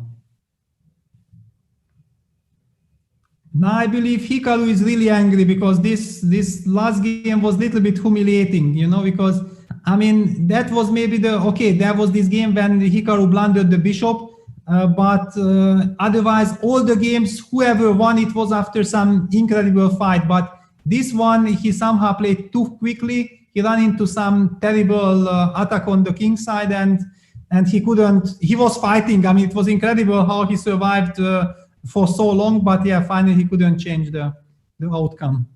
And going into the last round, Wesley leads by a point. I think if Wesley wins this game, a 2-point lead would be the dream, especially against Hikaru going into the bullet. Hikaru definitely looking to strike back in this one. He's got the white pieces. We see the clock situation's pretty even right now. But I have to say, Peter, that opening-wise, Black seems to have come out of it pretty well, actually. Yeah, this bishop e6, bishop takes e4 was a very, very nice idea. I mean, basically making sure that Black gets this nice grip and Black gets everything under control. And if someone ever will be better here, then it's Black. Okay, it's not easy to make the maximum use of it because White has a very solid position, but still, this is very nice for Black. And the chat agrees with you, Peter, on your theory of Kaisa being really mad at Hikaru for what he did previously, for which he was duly punished. Yeah, but first it was Kaisa, and I think now Hikaru is himself very angry on himself. Yeah, that's the typical way of things moving, because in this game I feel like we are not seeing the real Hikaru. He plays out of anger, yeah, and anger is again not the best advisor. Tell that to Magnus when he loses a game. Well, I mean, he gets angry, but yeah, he usually bounces back with anger, yeah? That's true. Yeah, very, very. I mean, it's an insane match. I mean, I'm totally exhausted. I mean, I'm very nervous. I'm just rooting for both guys, because I feel like the way they treat this whole match, I mean, they play such an intense battles that they both deserve to win. They really both deserve to win, but finally there only gonna be one winner. All right, so now the bishop is on f6, the rook is on a1. Is there any nice jump with the rook? Probably not a very exciting one, which is why he just falls back to d6. Yeah, now the big question, do you trade this lovely bishop for this knight? Because this knight might start to jump. On the other hand, if you captured on f2, yeah, he goes f5. I love this. Yeah, very, very nice. This is Wesley in his element. So you love it because it kills the knight on f2, but also kills the bishop on d3. Exactly, it kills everything, and Black slowly wants to regroup. Now White cannot really do anything. He has to maneuver his knight to f3, so that's what we're gonna see. On the other hand, when the queen moves from f3, Black will later have some move like queen c6. And Wesley goes queen c6 immediately, but this I'm not liking. I mean, why would you go for an endgame? Why do you do this? So now he's got to defend the e6 pawn. He goes knight c7. He wants to kick out the knight h6 with h6, the knight on g5 with h6 next. But that would only mean knight f3. Anyways, knight f3 on the board. How is Wesley? I don't think it's that much better for Black anymore, actually. No, it's basically Black has to play a5 just to make sure that White never gets this chance of playing a4, a5, because maybe this b7, a6 pawn just to fix it. Oh, wow, Wesley goes knight a8. Please explain that move to me, because I don't see the future of this knight. What journey is he on? Well, he wants to get it to f8 maybe. Or d7 and try and get e5, because I think Black's main idea in this position, if he can break with e5 or even g5, ideally e5, then he can create something. Knight on b6 looks dead, but perhaps someday knight d7 and e5 might be in the air. g4, very interesting. What? f takes g4, breaking knight this structure. Knight e5 or knight g5, which one? g5, right? Knight g5 perhaps. I don't know, knight e5 is also very, very promising. He's got knight g5 and now bishop g4, because I wanted him to keep the pressure on the e6 pawn. Yeah, and the rook h3 is coming. I mean, there is no defense against rook h3. It's just terrible what Wesley has done. He has to go king f7. But okay, then rook f3 check. I have to say that entire knight a8, knight b6 idea was just a bit too much, Peter. Yeah, no, I mean, it was completely insane. I mean, just no reason for it. Just He goes fix the immediately. structure. He's gone immediately. I thought even king e2, rook h3 was possible, but now this rook enters and at least there's some play. No, but otherwise black was in time with knight d7, knight f8. Right, right. And now if rook c2, you take on h7, you take on b7, and that knight on b6 has to go to d7. He's gone rook h6. Rook h6. Yeah, that's a killer. And h3. Wonderful. Okay. Yeah. Wonderful. Amazing. This gonna hurt. I mean, this gonna hurt Wesley because he had such a nice position, having everything under control, and yeah, he lost it. And he lost it. And with that, this was the last game of the session. And Peter, look at our score. It's 8.5, 8.5. This match is completely insane. We enter the 1 minute plus 1 second increment bullet segment. And Peter, just your thoughts on how this segment went before we take a short break before our next one. Incredible, intense battle. I mean, we have seen blows exchanged from right, left. I mean, it was incredible. I mean, I'm completely exhausted. I believe the players, I mean, they have to focus. The tension is immense. Let's get ready to the bullet. I even don't know what to say. All right. Okay. So chat, everyone watching us on YouTube, hang out with us because the crazy bullet is about to start and we cannot wait. Hikaru Nakamura, an absolute beast when it comes to bullet formats, but Wesley so really holding his own. The match is level right now. Anything can happen. Come right back. We'll be here soon.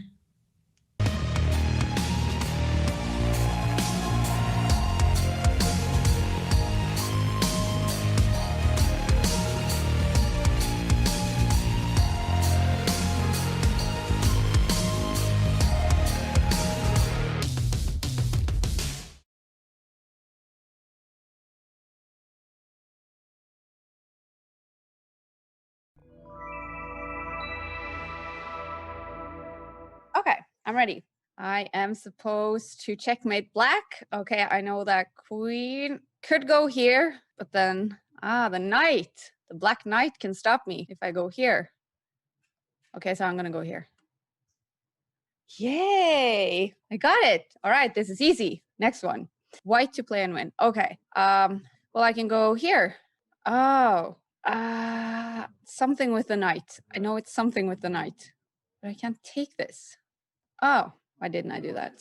Magnus Carlsen, Sergei Karyakin, New York, 2016. I was in New York when he played this game. I should know what he did. Okay, I'm just going to go for queen here. Needs to be something with the queen. If queen goes here, then king can take the queen. What other pieces do I have? I also, I'm going to try the queen here. And I did it! Yay! I'm just as good as the world champion Magnus Carlsen. That's the feeling I have anyway. I'm going to study on Chessable every day.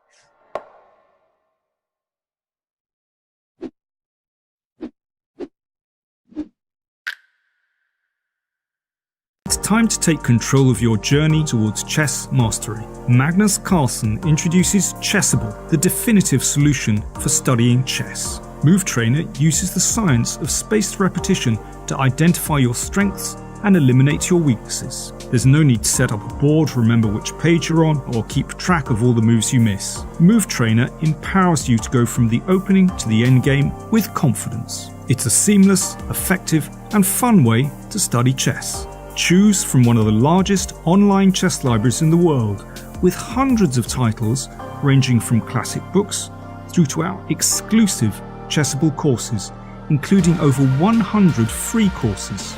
Get expert insights from International Master John Bartholomew, Grandmaster Sam Shankland, International Master Christoph Sulecki, Grandmaster Simon Williams, World Champion Magnus Carlsen, and hundreds of other instructors. Get started now and join our growing community of over 100,000 chess enthusiasts at chessable.com. Chessable, take control of your journey towards chess mastery. So this is the broadcast tool here, ladies and gentlemen, as you can see in all its glory. You can see the notation. You can also see the engine evaluation next to each move, and also how long they spend. What I like is you can make your own moves on the board. You can check the alternatives to what the players did. And even for the moves you make, you get the computer evaluation here. Fantastic. I think you get it quicker and better as a premium member, such as yours truly. What I also like, there is a chat function. You can exchange things with people from all over the world. If you want to see something else, let's say you're watching a tournament and you want to see all the games at once, no problem displaying. I have no idea how many games there are, like 128 games at the same time. Can do even more.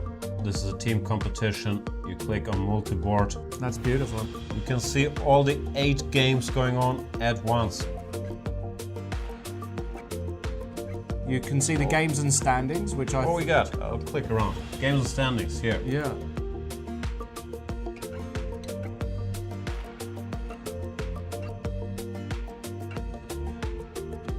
Analysis, if we click on that tab, Let's click on it. You can see that it's a great little graphical illustration. The red line is 0, that is the absolute even mark. And if the white bars go up, the further up they go, the bigger the advantage. And the black bars show a black advantage. Then there is a database, and here we get the alternatives. And if we click on a move in the database, bam, it gets played on the board. Fantastic.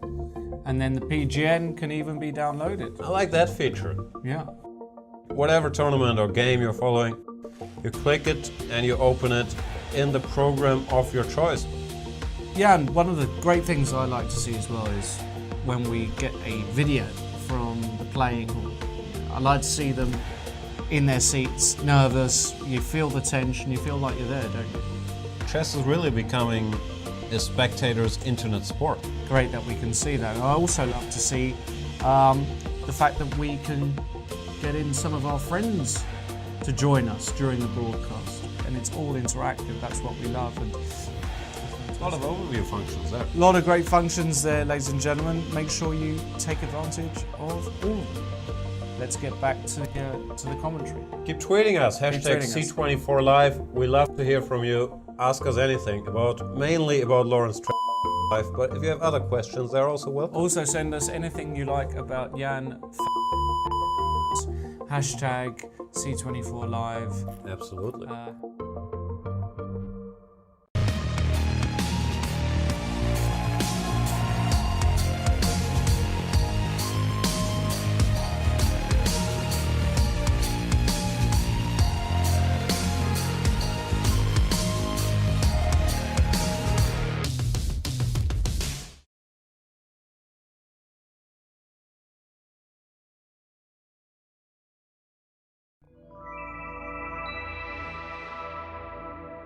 Okay, I'm ready. I am supposed to checkmate black. Okay, I know that queen could go here, but then, the knight. The black knight can stop me if I go here. Okay, so I'm gonna go here. Yay, I got it. All right, this is easy. Next one. White to play and win. Okay, well, I can go here. Oh, something with the knight. I know it's something with the knight, but I can't take this. Oh, why didn't I do that? Magnus Carlsen, Sergei Karyakin, New York, 2016. I was in New York when he played this game. I should know what he did. I should know what he did. Okay, I'm just gonna go for queen here. Needs to be something with the queen. Queen goes here, then king can take the queen. What other pieces do I have? I also, I'm gonna try the queen here. And I did it! Yay! I'm just as good as the world champion Magnus Carlsen. That's the feeling I have anyway. I'm going to study on Chessable every day.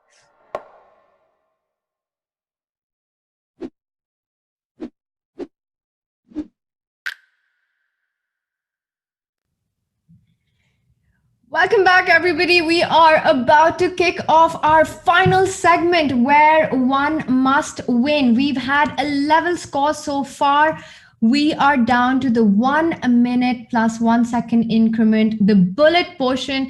It has been an absolutely nail-biting match. Had us on the edge of our seat. And Peter, we're about to enter, as you call it, Hikaru's territory. I want to know, chat, what you think. What are your predictions? And Peter, I want to know your prediction. Yeah, I mean, it's clear that it's going to be Hikaru's territory. We have seen in the last, in the second part of the match that, yeah, Hikaru was faster and faster. On the other hand, when it's like 5 minutes or 3 minutes, we have seen that Wesley was like always trying to, he was really trying to control the clock, not to run into these situations. Okay, finally, in all those games, you cannot avoid.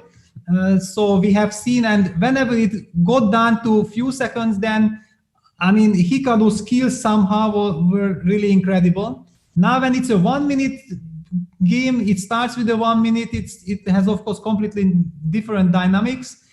I believe that also for this 1 minute segment, Hikaru will have completely different openings because he would probably like to mix things up so that Wesley is not in his usual type of position. But how he gonna do that? It's not easy because Wesley is incredibly powerful, and he has shown in this match so far that he's absolutely equal to Hikaru in this format up till this moment.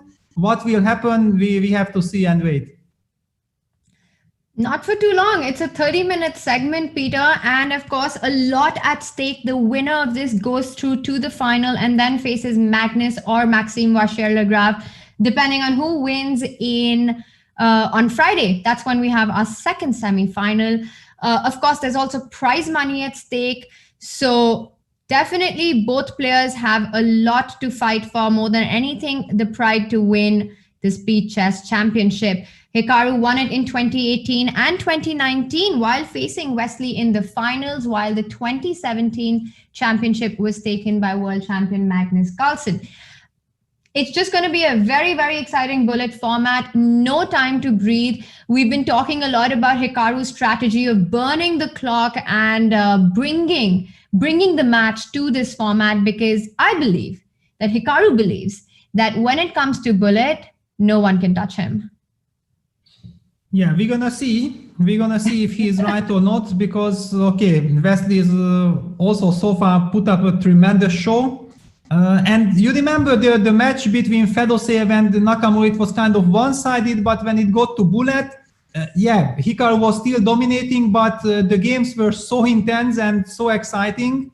I'm very interested to see what will be Hikaru's approach. But I think in that, because Hikaru had such a big lead margin, Peter, that he was also playing wild. So, he was taking his chances because he had already pretty much won the match. And it's interesting because I see that Red Ribbon says that Nakamura is even better than Magnus in bullet. Peter, your thoughts on that? Okay, I'm very curious to see the next semi-final because I haven't seen Magnus in his element. I haven't seen any of his matches from the beginning till the end in this format. Okay, Peter, I think the game has started. So I'm sorry to interrupt, but I think we're going to try and pull that up first. Because there was another game. Oh, yeah, we got tricked. We got tricked somehow. There were two boards and the other one was the game. And we have it now. We have it. Yeah. Looking at the clock, we didn't really miss out, but looking at the position, it's completely out of control. Look at White's pawn structure. And look at Hikaru's clock, 57 seconds. Both players have barely taken any time. And that is the most hideous pawn structure I have ever seen, Peter, in the history of hideous pawn structures. Yeah, but on the other hand, as they say, it's still an extra pawn. Is it one or is it two? It's two extra pawns, yeah, but Black has a fortress. I believe that there is no way to break through. A double pawn, a triple pawn, two extra pawns. If you didn't have these two extra pawns, it would probably be just dead lost for White with this pawn structure. And wow, that's a very solid game for a bullet, I must say. Well, but it actually started out completely crazy. It was some modern defense, mix e4, g6, d4, c6. The big question for me is who is playing for a win here? Yeah, it's a bullet game. Maybe Hikaru just knows that, okay, in bullet game I'm flagging my opponent here, but I don't believe. Also, let's not forget there's a 1 second increment. So, that's just about enough to make a move. You can't just shamelessly flag your opponent, because if he's completely winning, he's probably going to win the game. And I think it's only white who can try in this position. Yeah, now that he got the bishop to d6, and it would be a logical strategy from Wesley to play 200 moves in this position, not just to burn the clock. But he goes f5. No, why? You should have waited third. But maybe it was not yet running that close.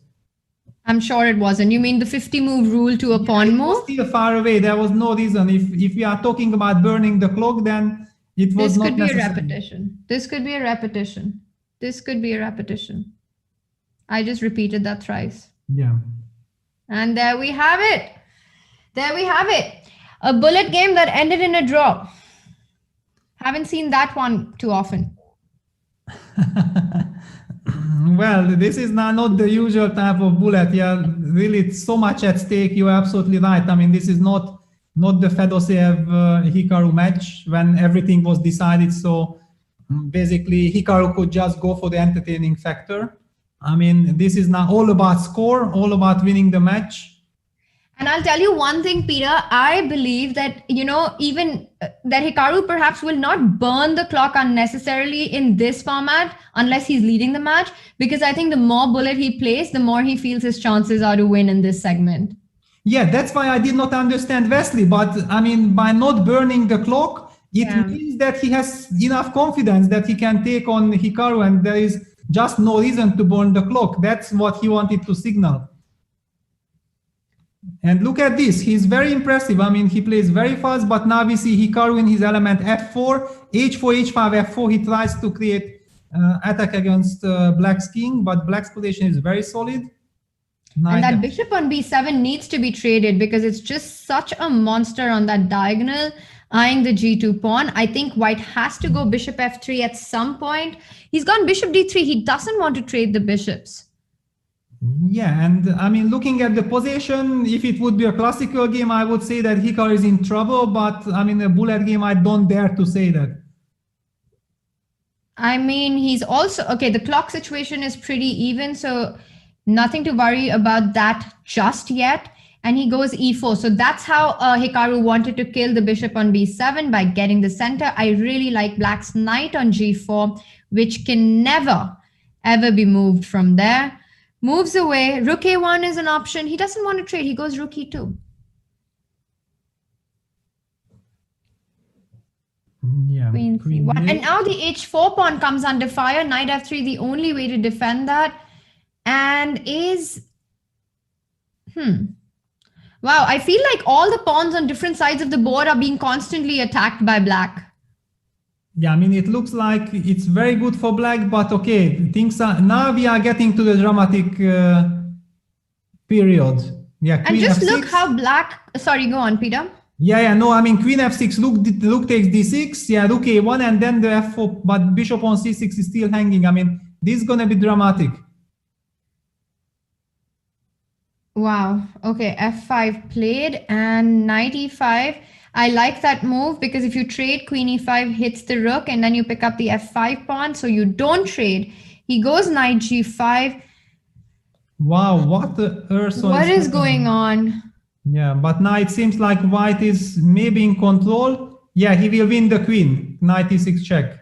Oh my god, he wins the queen by force, because there's no other square except king g7, and Wesley has to resign, and that's it. The first bullet game has been, the first blood in the bullet segment has been drawn by Hikaru Nakamura. And Peter, we are starting up, but before we do, I see that Alakine Battery is saying that, Tanya, will you please bug Peter about Twitter again? I want to be Peter's first subscriber. Absolutely, we're going to do that. In fact, you know what? After this, let's just force Peter to download Twitter on his phone before he's allowed to leave tonight. That's our plan, chat. That's our plan. But for now, let's focus on what's going on. Well, I think right now we have many more other things to think about, because what we have just witnessed, look at this. Wesley was in total control throughout the game, but when they moved on to 10, 15 seconds, it was all about Hikaru. It's just incredible. When Hikaru somehow so instantly. I mean, what he has done in the previous game was stunning. I mean, this bishop d1 defense, protecting the first rank, driving his opponent completely crazy, because Wesley felt that he must have an advantage. It's no way that I'm not better, but clock is ticking down and you are losing, in fact. Amazing. And now another very crazy position, because black hasn't castled yet, so he wants to trade off the queens, and the queens are traded off. And I see that white does have an extra pawn, a much healthier pawn than the one that we saw in game 1 of the bullet section. Wesley, a real shot of equalizing this section right now, this segment right now. Yeah, but I mean, this bishop e3, rook 7, I did not like, because I believe that if you exchange one pair of rooks, then it's perfectly fine for black. I mean, he's just gonna set up a fortress now with rook c8. But rook c8, what is it? Does he want to go rook d1? Yes, he does, because he wants to get that d5 break in. Yeah, okay, king c6. King c6 played, rook c1, king d7 has to be, or king b7. Yeah, no, we're gonna see repetition. Are we going to see a repetition here? Yeah, it was a really big miss from Wesley, because if he goes bishop c3 and goes king c2, king d3 as quickly as he can, then he would have real chances. Now he wants to trap the black bishop. He wants to trap black's bishop. And he gets the king to e4, but now black just moves the bishop around. Because bishop e7, bishop f8, you just don't allow white to go d5. You keep the d5 square under control, and there's no break that white has in this position. Yeah, no, I felt for a second that it was very important that white has king b3 and then bishop b4 tempo, but probably it didn't work out, because black would be active in the pawn endgame with king c6, king d5, king e4 hitting the f4 pawn. Like this, it's of course now a dead draw. A dead draw, and king d3, you can try and get king c4, but black has enough time to go king d5 then. So nothing to be done, and it's draw, and we move on to the next game. Hikaru starts with 1b3. Yeah, he already did it in the previous game, but simply they play so fast that we don't even have time to digest what is really happening. Yeah, I mean, it's just incredible. I mean, I think the way we can, I mean, when we see these two guys play against each other, we cannot really understand why they are so good, yeah, because they are neutralizing each other. But whenever we see that it's not them playing against each other, then one demolishes the other opponent. So this shows how strong they are, how brilliant they are. Absolutely. And we see that another pawn sacrifice for opening up the files on the king side, and now white gets the rooks at the right place. Knight on e4 is a beautiful knight that can never be moved. I think, Peter, this is full compensation in this position. Well, I mean, to my mind, it looks more than that. I mean, it looks like some incredible banker gambit. No, I mean, it's just, you have all these files, and how are you going to defend? I mean, finally, at some point, you will have to have a timely knight f6. Only thanks to this, you can finally somehow escape with black. But that's why rook h5 is such a beautiful spot, because it hits the e5 pawn. You can just never move that knight from d7. Hikaru under full control. And these are the kind of positions that Hikaru likes. He's gone for your idea of knight f6. He says, I don't care about the e5 pawn. I need to free up my position. I have to play and trade this monster knight on e4. So rook e5, he's probably going to go queen d7 on the board. Knight g4 is a threat. And this is fine now for black, Peter, because he trades off all the pieces, and this should be okay now for black. Okay, there is some rook h6 tactics, but no, that's not necessary. And rook e8, hitting the e3 pawn, rook e5, pins the rook. So d4. Wow, look at this white rook on e5. I mean, it's a monster. I mean, it stops any kind of g5 break. It cements. I mean, now white has a practically winning advantage. Black has to sacrifice the pawn. That's the only practical way, but I don't believe that you can save this. He's gone for the sacrifice, but now he must maintain the queens. And I mean, he's trying to create some chances. I like rook g2 because queen h2 was perhaps in the air. He wants to trade off these pieces. And Wesley keeps everything on the board. He has to avoid exchanges. Yeah, and I love this by Hikaru that he returned rook e5. He understood very well that his rook c5 was unfortunate. And correcting your mistake is sometimes the most difficult thing. But look at this. Now we see this endgame. I mean, this endgame, there are some chances to hold, but still it's very ugly because this 5 versus 4, white will have the c4 break. And yeah, how you defend this? No, you're not going to defend.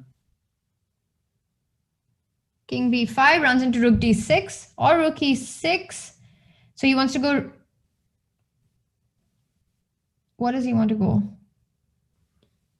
Well, it's very difficult to seriously analyze this in a bullet game, this look-end game. But now suddenly with pawn on a4, but he gave the chance to play a3. And rook d8, yeah, it's very difficult because if you move the rook away from d5, white has rook d6 and there'll be no way to defend the d5 pawn. Yeah, now it seems like it's objectively a draw, but who cares? It's a bullet game. Okay, rook h4, king d5. Yeah, come on. Try to hold it, Wesley. I mean, we need. Yeah, rook d3, king d5. If rook c4, I mean, we need a match. But now he can take on a4. To be exciting. Oh no, the rook was hanging. He couldn't take. Of course, he couldn't take. Okay, so king d6. But then how is he defending? Now he has to go rook c4, rook d4. Yeah, and okay, now you just check, and this is an elemental draw. Rook c7, king c6, rook c4 played, but king 4, c6. 5 seconds, okay, this is down to 2 seconds. He wants to go king c7. I'm surprised he moved this rook away. He will lose on time. Just put king on d7, play Wesley has to move. It's a dead draw, but I mean 3 seconds on the clock. He needs to. When you are on the defensive side, your opponent can pre-move much better. Yeah, that's the problem. And then you put your rook on the wrong square. You can't really pre-move because in case you put your rook on the wrong square, you just lose. But Wesley has managed to go up to 5 seconds, which is something. And now king b5 is still met with kings. He goes for a check.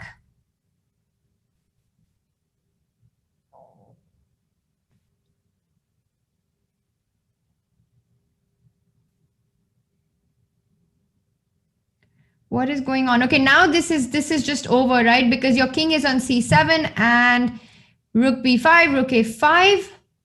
Well, I mean, objectively, it was over for a very long time, but it's not about the position. It's all about, oops, rook b8. Now he's losing it. King b6, a7. He has lost it. He needed the rook on any other square except b5 so that he could have given a check, and that's what happens in bullet. Yeah. Only Hikaru can pull this off. I mean, he just keeps on putting the pressure. He keeps on going fast. And now Hikaru leads with 2 points. Peter, Wesley needs to bounce back in this game because otherwise I don't see it happening. Well, and look at this. His move g4 signals this because he needs to play sharp. He needs to play energetical. It's clear that if they get very low on the clock, then Hikaru is faster. It's simply a little bit faster. And in this case, then Wesley has to try to play some amazing chess because only with some amazing chess can he compensate this. We've seen that over and over again, which is why earlier it was so important for Wesley in that 5-minute and the 3-minute segment to just get that one extra point to get that lead because bullet was never going to be easy. As you pointed out that when we've seen the clock run to less than 10 seconds, Hikaru's clearly been the better player. Yeah, and okay, now this was very nice play by Wesley, this rook g1, rook g3 against the h6, bishop f6, bishop g5, but he has burned so much time on the clock. He needs to break the h file, yeah, and okay, if he breaks it, then he might be in time to mate. h4, He's created his chance, and h4 now, does black want to go rook h8 or trade and then rook h8? No, you cannot play b3. I mean, you cannot play Wesley. I mean, you have to go h4. You have to go h4. I mean, good or bad, and it was even good. Oh no. I mean, what is this? With 17 seconds on the clock, what can you hope for this? How can you not play h4 in a bullet game? I mean, it's beautiful positional chess, this bishop d1, bishop c2 regrouping, but with 15 seconds on the clock, this is not going to help you. And Hikaru, like 45 seconds, he's just on chill mode with his clock. I mean, when I told that Wesley needs some brilliant chess, exactly that's what I meant, that he has to create chances quickly, that he has a chance to finish the game fast, yeah? Because if the game is long and Hikaru is faster, then what are your chances?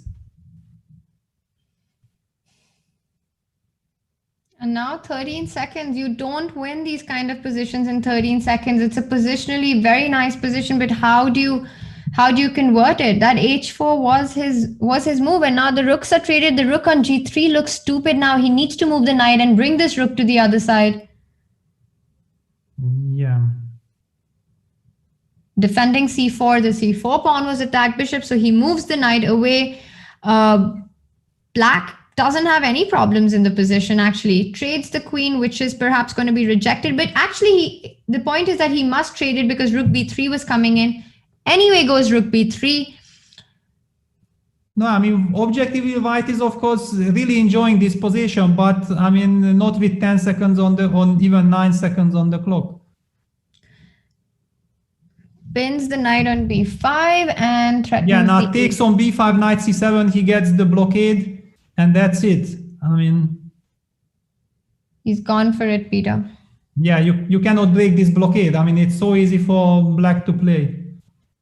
And Hikaru will be happy to end this game in a draw. He was in so much trouble. He's leading the match with 2 points, but he doesn't. But look at this. He's gambling. He's gambling. That's a big gamble, though.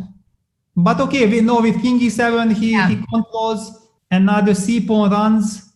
And also, yes, the bishop actually, maybe it's Wesley who has to be careful. He's got only 7 seconds on the clock. Yeah, so there is no way to c2 rook a1 and you win the bishop. You win what? That's it. Yes, that's it, because c1 was threatened and bishop c2 was rook a2. That's it. 12.5, 9.5. Hikaru showing who's boss when it comes to the bullet section. Yeah, I somehow feel that this was the decisive game, because there, if Wesley would have played h4 and he would have managed to crush Hikaru, then he gets energy, he gets belief that, aha, maybe I can do it. But the way it had developed, I don't think that you can get any inner strengths, and Hikaru is just dominating this section too much. And these are the moments when you also start doubting and your confidence takes a hit. It's been a few, I think 3 games since Wesley won a game. And in bullet, confidence is everything, because if you don't have that, you start burning your clock more. Queen c6, again, I think black's position itself is fine, Peter. But does he just win the c2 pawn now? Yeah, he wins the c2 pawn. Yeah, he also wins the d3 pawn. But I mean, he needs to convert. He needs to win something to get psychologically back in the match. And that's 2 extra pawns for black currently, although b5 pawn is not going to be easy to save. Rook e2 or rook d8? Rook d8 played. Oh no, king f7. This was such an unfortunate move. I mean, this is when you hurry too much, yeah? This is when you hurry too much. Okay, he still maintains his extra pawn, but white was threatening to double on the 7th rank, so rook d7 has to be played. Yeah, rook e6. I mean, get rook e6. That's what you need. King f6, rook f8. He's gone for rook b8. And now he threatens rook f8. So d5 is important because you kind of want to run, although he could give rook f8 check now because king e7, rook h7. So he has to go king g7. Yeah, look at this. Hikaru wants to go g4, g5. No, he goes rook, yeah, g4. Be careful not to run into any mating net, but the d pawn is running. So rook d8, rook d6. Then you take rook d6. How do you play? Wow, brilliant. Now he's winning. The d pawn queens, rook e2 check, incredible spot by Wesley, amazing. This is amazing. But rook e, why was rook e2 so important, Peter? Because the king on f3 cannot come to e1, otherwise you trade and king e1 you block the d pawn. But then should he have gone king f1? Well, I mean, okay, after rook e2 check he went king f3 and then it was over. Yeah, okay, at least Wesley is back. I mean, at least it's just a check because your king runs to e6. Do not panic. Exactly. I almost felt like I'm usually saying, yeah, now it's over, and then completely. But of course, Hikaru's just going to play till mate. Yeah.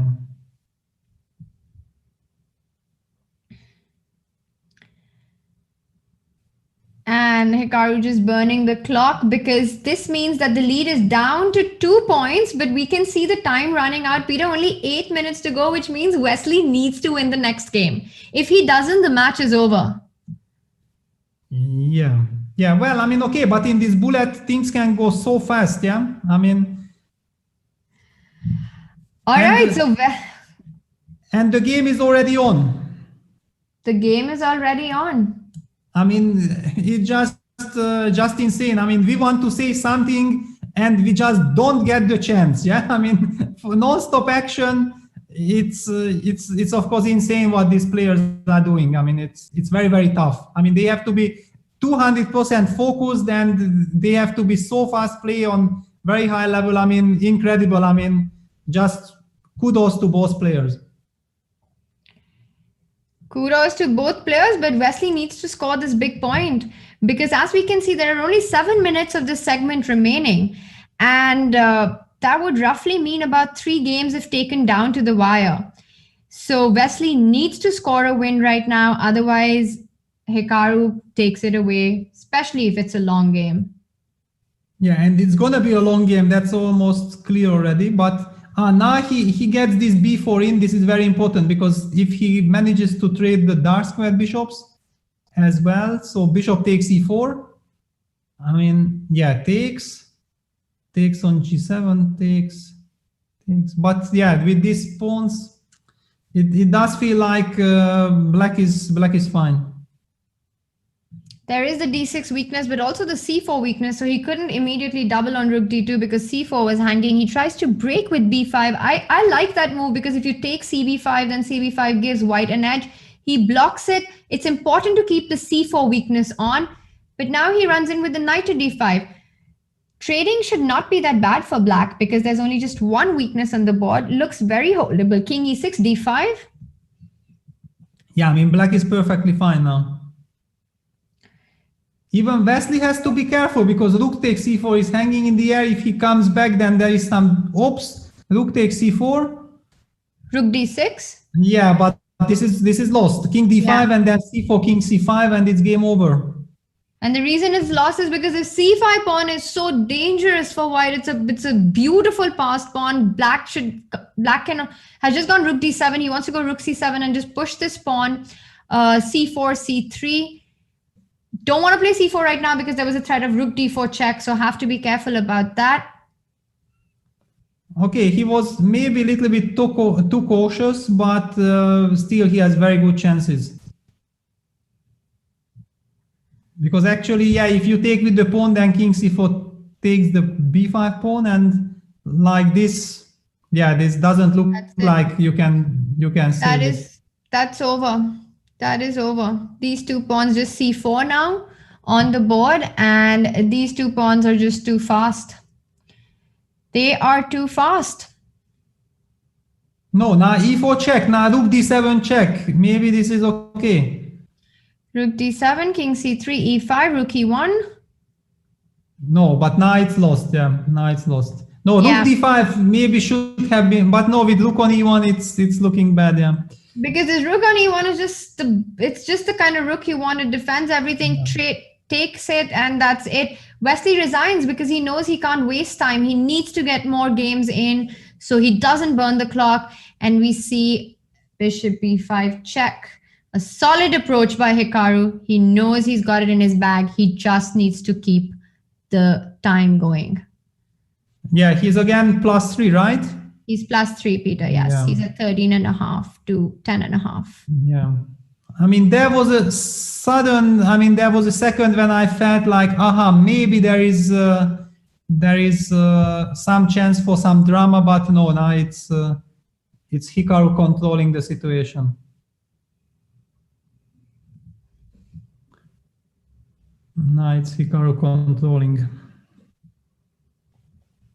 What a match this has been, Peter, so far. I mean, especially the 5-minute and the 3-minute segment. And then again, just, hats off to Hikaru for his strategy. And now he's proving why he was doing what he was doing.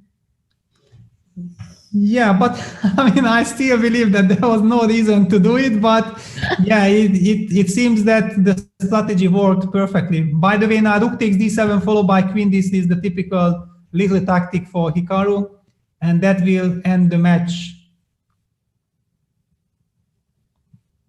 I mean, okay, yeah, I mean, yes, that happened. I don't see a way to fight. I don't see a way to fight. I was searching for ways to fight here, but I just don't see it. And Hikaru doing well on the clock as well, finds the tactic, and this looks like the end of the road for Wesley. No, I mean, I'm pretty sure that Hikaru spotted the tactics before it happened, but he just wanted to make sure that after queen takes d7, black has no good way of doing some harm to his position. But the rook on e8 was hanging. Knight e4, he gives it up. Knight f6, what is the point? So king h8 runs into queen f7. But don't forget that queen f7 is not the end. Rookie, what? Bishop f2 has to be played now? No, queen d2, is that a move? Bishop it is c5? a move, it's been played. That's a very nice move because bishop e1, queen e1 is mate. Yeah, but hang on, bishop c5, what's wrong with bishop c5? Bishop f2, check, bishop f2, queen c1, and then mate. Oh my Amazing. God. It's on the board. It's on the board. Bishop f2, bishop f2. Peter, what a beautiful tactic that was. And queen c1 and bishop e1, queen e1, mate. Oh my, Peter, can you make those moves or we don't have time? I think we move on to the next game immediately. Yeah, but okay, just very quickly. Yeah, takes, check. You put both bishops under what takes and mate, and that's it. And already the next game is heavily in progress. It did not just start, it's already complete chaos. But Peter, I think unless Wesley wins in the next 20 seconds, this is the last game of the match. Yeah, and besides, it's already anyway not enough, yeah? It's still +2. So Wesley needs the next match to start before the round finishes to have that chance. But it's 13.5, 11.5. The last game was absolutely stunning by Wesley, but just not enough, not good enough. No, actually, it was not stunning at all. He was about to collapse, but then Hikaru went for this beauty, and he missed this incredible queen d2 tactics. Yeah. That end position was just beautiful with that mate that you spotted. And what's going on here now? Yeah, this looks like it's going to be the last match of the segment. Well, actually, I have to say that I'm rooting now for Wesley to win this final game, because if Hikaru wins the match, but he wins by 1 point, I think it's justified and it's correct.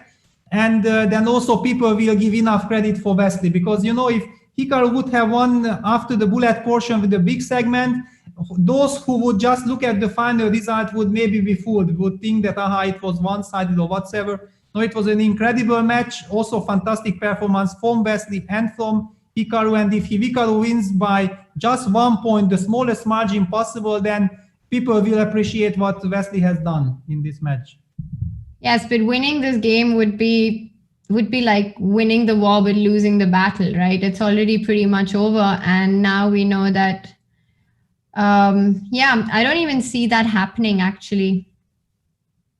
Okay, I think that the position is winning for white, yeah?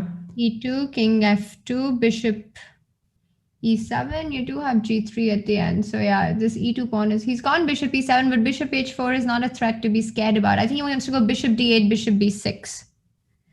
Or not. Yeah, okay, now we're just gonna see this pawn up position. White eliminates the pawn on e2, black eliminates e5. What? Bishop f4? Knight d4. Yeah, but now Hikaru can also just repeat and just finish off the match. No, but I mean, it's Wesley who doesn't want to repeat. I mean, I told you he needs to win, and he's gonna win this game, and then he loses on the smallest margin. I mean, I'm very happy about this, because I just feel justified for the whole match. It was it was insane battle. An absolutely intense and an insane battle, and I think the score reflects that. Exactly. We can see how close this was. Wesley with a winning position, and if only there was one more game, but this format is just so brutal. There is such little margin for error, and that's it. Queens, and now the a pawn runs. it's all over, but that's just winning the war and losing the battle for Wesley, because Hikaru Nakamura will advance to the finals, Peter. Yeah, we'll advance. Congratulations. I mean, it was an incredible match from Hikaru, an incredible match from Wesley as well. I mean, we have seen the fantastic skills by Hikaru in this bullet portion. I mean, it's clear that in the last two games, he was already a little not that focused, yeah? I mean, he lost the focus. He knew that he already won the match, basically. And it's nice that Wesley finishing it off in style after all. Yes, and that's it. And Hikaru is probably not aware that the match and the time is already run out, so he's just going to wait for the clock to run out now, because he doesn't know that it's already over. So King 8, Queen B8 is mate, but Hikaru Nakamura goes through 12 and a half, 13 and a half to 12 and a half. A very well-deserved win. Absolute beast play in the bullet section, Peter. But what an epic fight Wesley put up as well. Just incredible. And as we can see, the last game, the last position, this just shows how close the match was. Well, I mean, actually, this final position doesn't do justice to that, no? Because, it's a beautiful position. I mean, he's a queen and two pieces up. Where do you see these guys play this position? Yeah, exactly. But I mean, okay, the match was already decided. I mean, incredible. It's I got completely exhausted. This whole tension, everything, and I was not even playing. So I can imagine what the player went through. Big congratulations to both players. I mean, it was a tremendous show. Absolutely. Huge congratulations to both players for putting up this incredible fight. And at least Wesley won't feel bad about ruining the second birthday of the year. He's already done it once. And today, Hikaru wins, goes through to the finals. And of course, our second semifinal between Magnus and Maxime is on Friday. So it will be Hikaru Nakamura who will face the winner of between these two legends. And Peter, it was just an incredible match. I mean, we commented on the Hikaru Fedosiv match, and that was extremely one-sided. It was exciting, but I have to say that Hikaru just dominated, and that was just a massacre, as everyone called it. But this match, what a thrilling encounter. Yeah, it was a battle of titans. Finally, the birthday person won, so it's basically a very nice birthday present, I think, for Hikaru. He really needed to win this match because Wesley eliminated him in the semifinals in the Skilling Open. So Hikaru did have his revenge, but Wesley also put up a tremendous show. I mean, amazing. I think you're totally right, Peter, that this match was, of course, about qualifying to the finals, but also, the memories of the Skilling Open are so fresh right now that perhaps just made it slightly more sweeter for Hikaru Nakamura. And with that, it's a wrap from us, Peter. A big good night and a big thank you to all our audience joining us on different channels on YouTube, on Twitch, on Chess24. And we will see you on Friday. So join us then. Yeah, don't miss the action. I mean, it's drama guaranteed. Good night, everyone.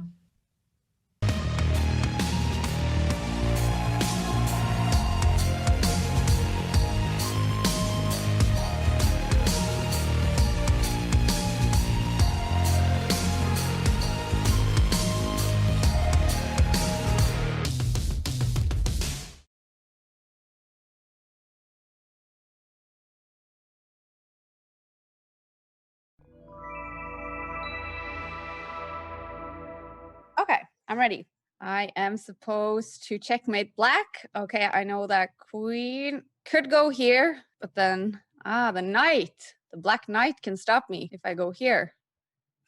Okay, so I'm gonna go here. Yay! I got it. All right, this is easy. Next one. White to play and win. Okay. Well, I can go here. Oh. Something with the knight. I know it's something with the knight, but I can't take this. Oh, why didn't I do that? Magnus Carlsen, Sergei Karyak in New York, 2016. I was in New York when he played this game. I should know what he did. I should know what he did. Okay, I'm just gonna go for queen here. Needs to be something with the queen. If queen goes here, then king can take the queen. What other pieces do I have? I also, I'm going to try the queen here. And I did it! Yay! I'm just as good as the world champion Magnus Carlsen. That's the feeling I have anyway. I'm going to study on Chessable every day.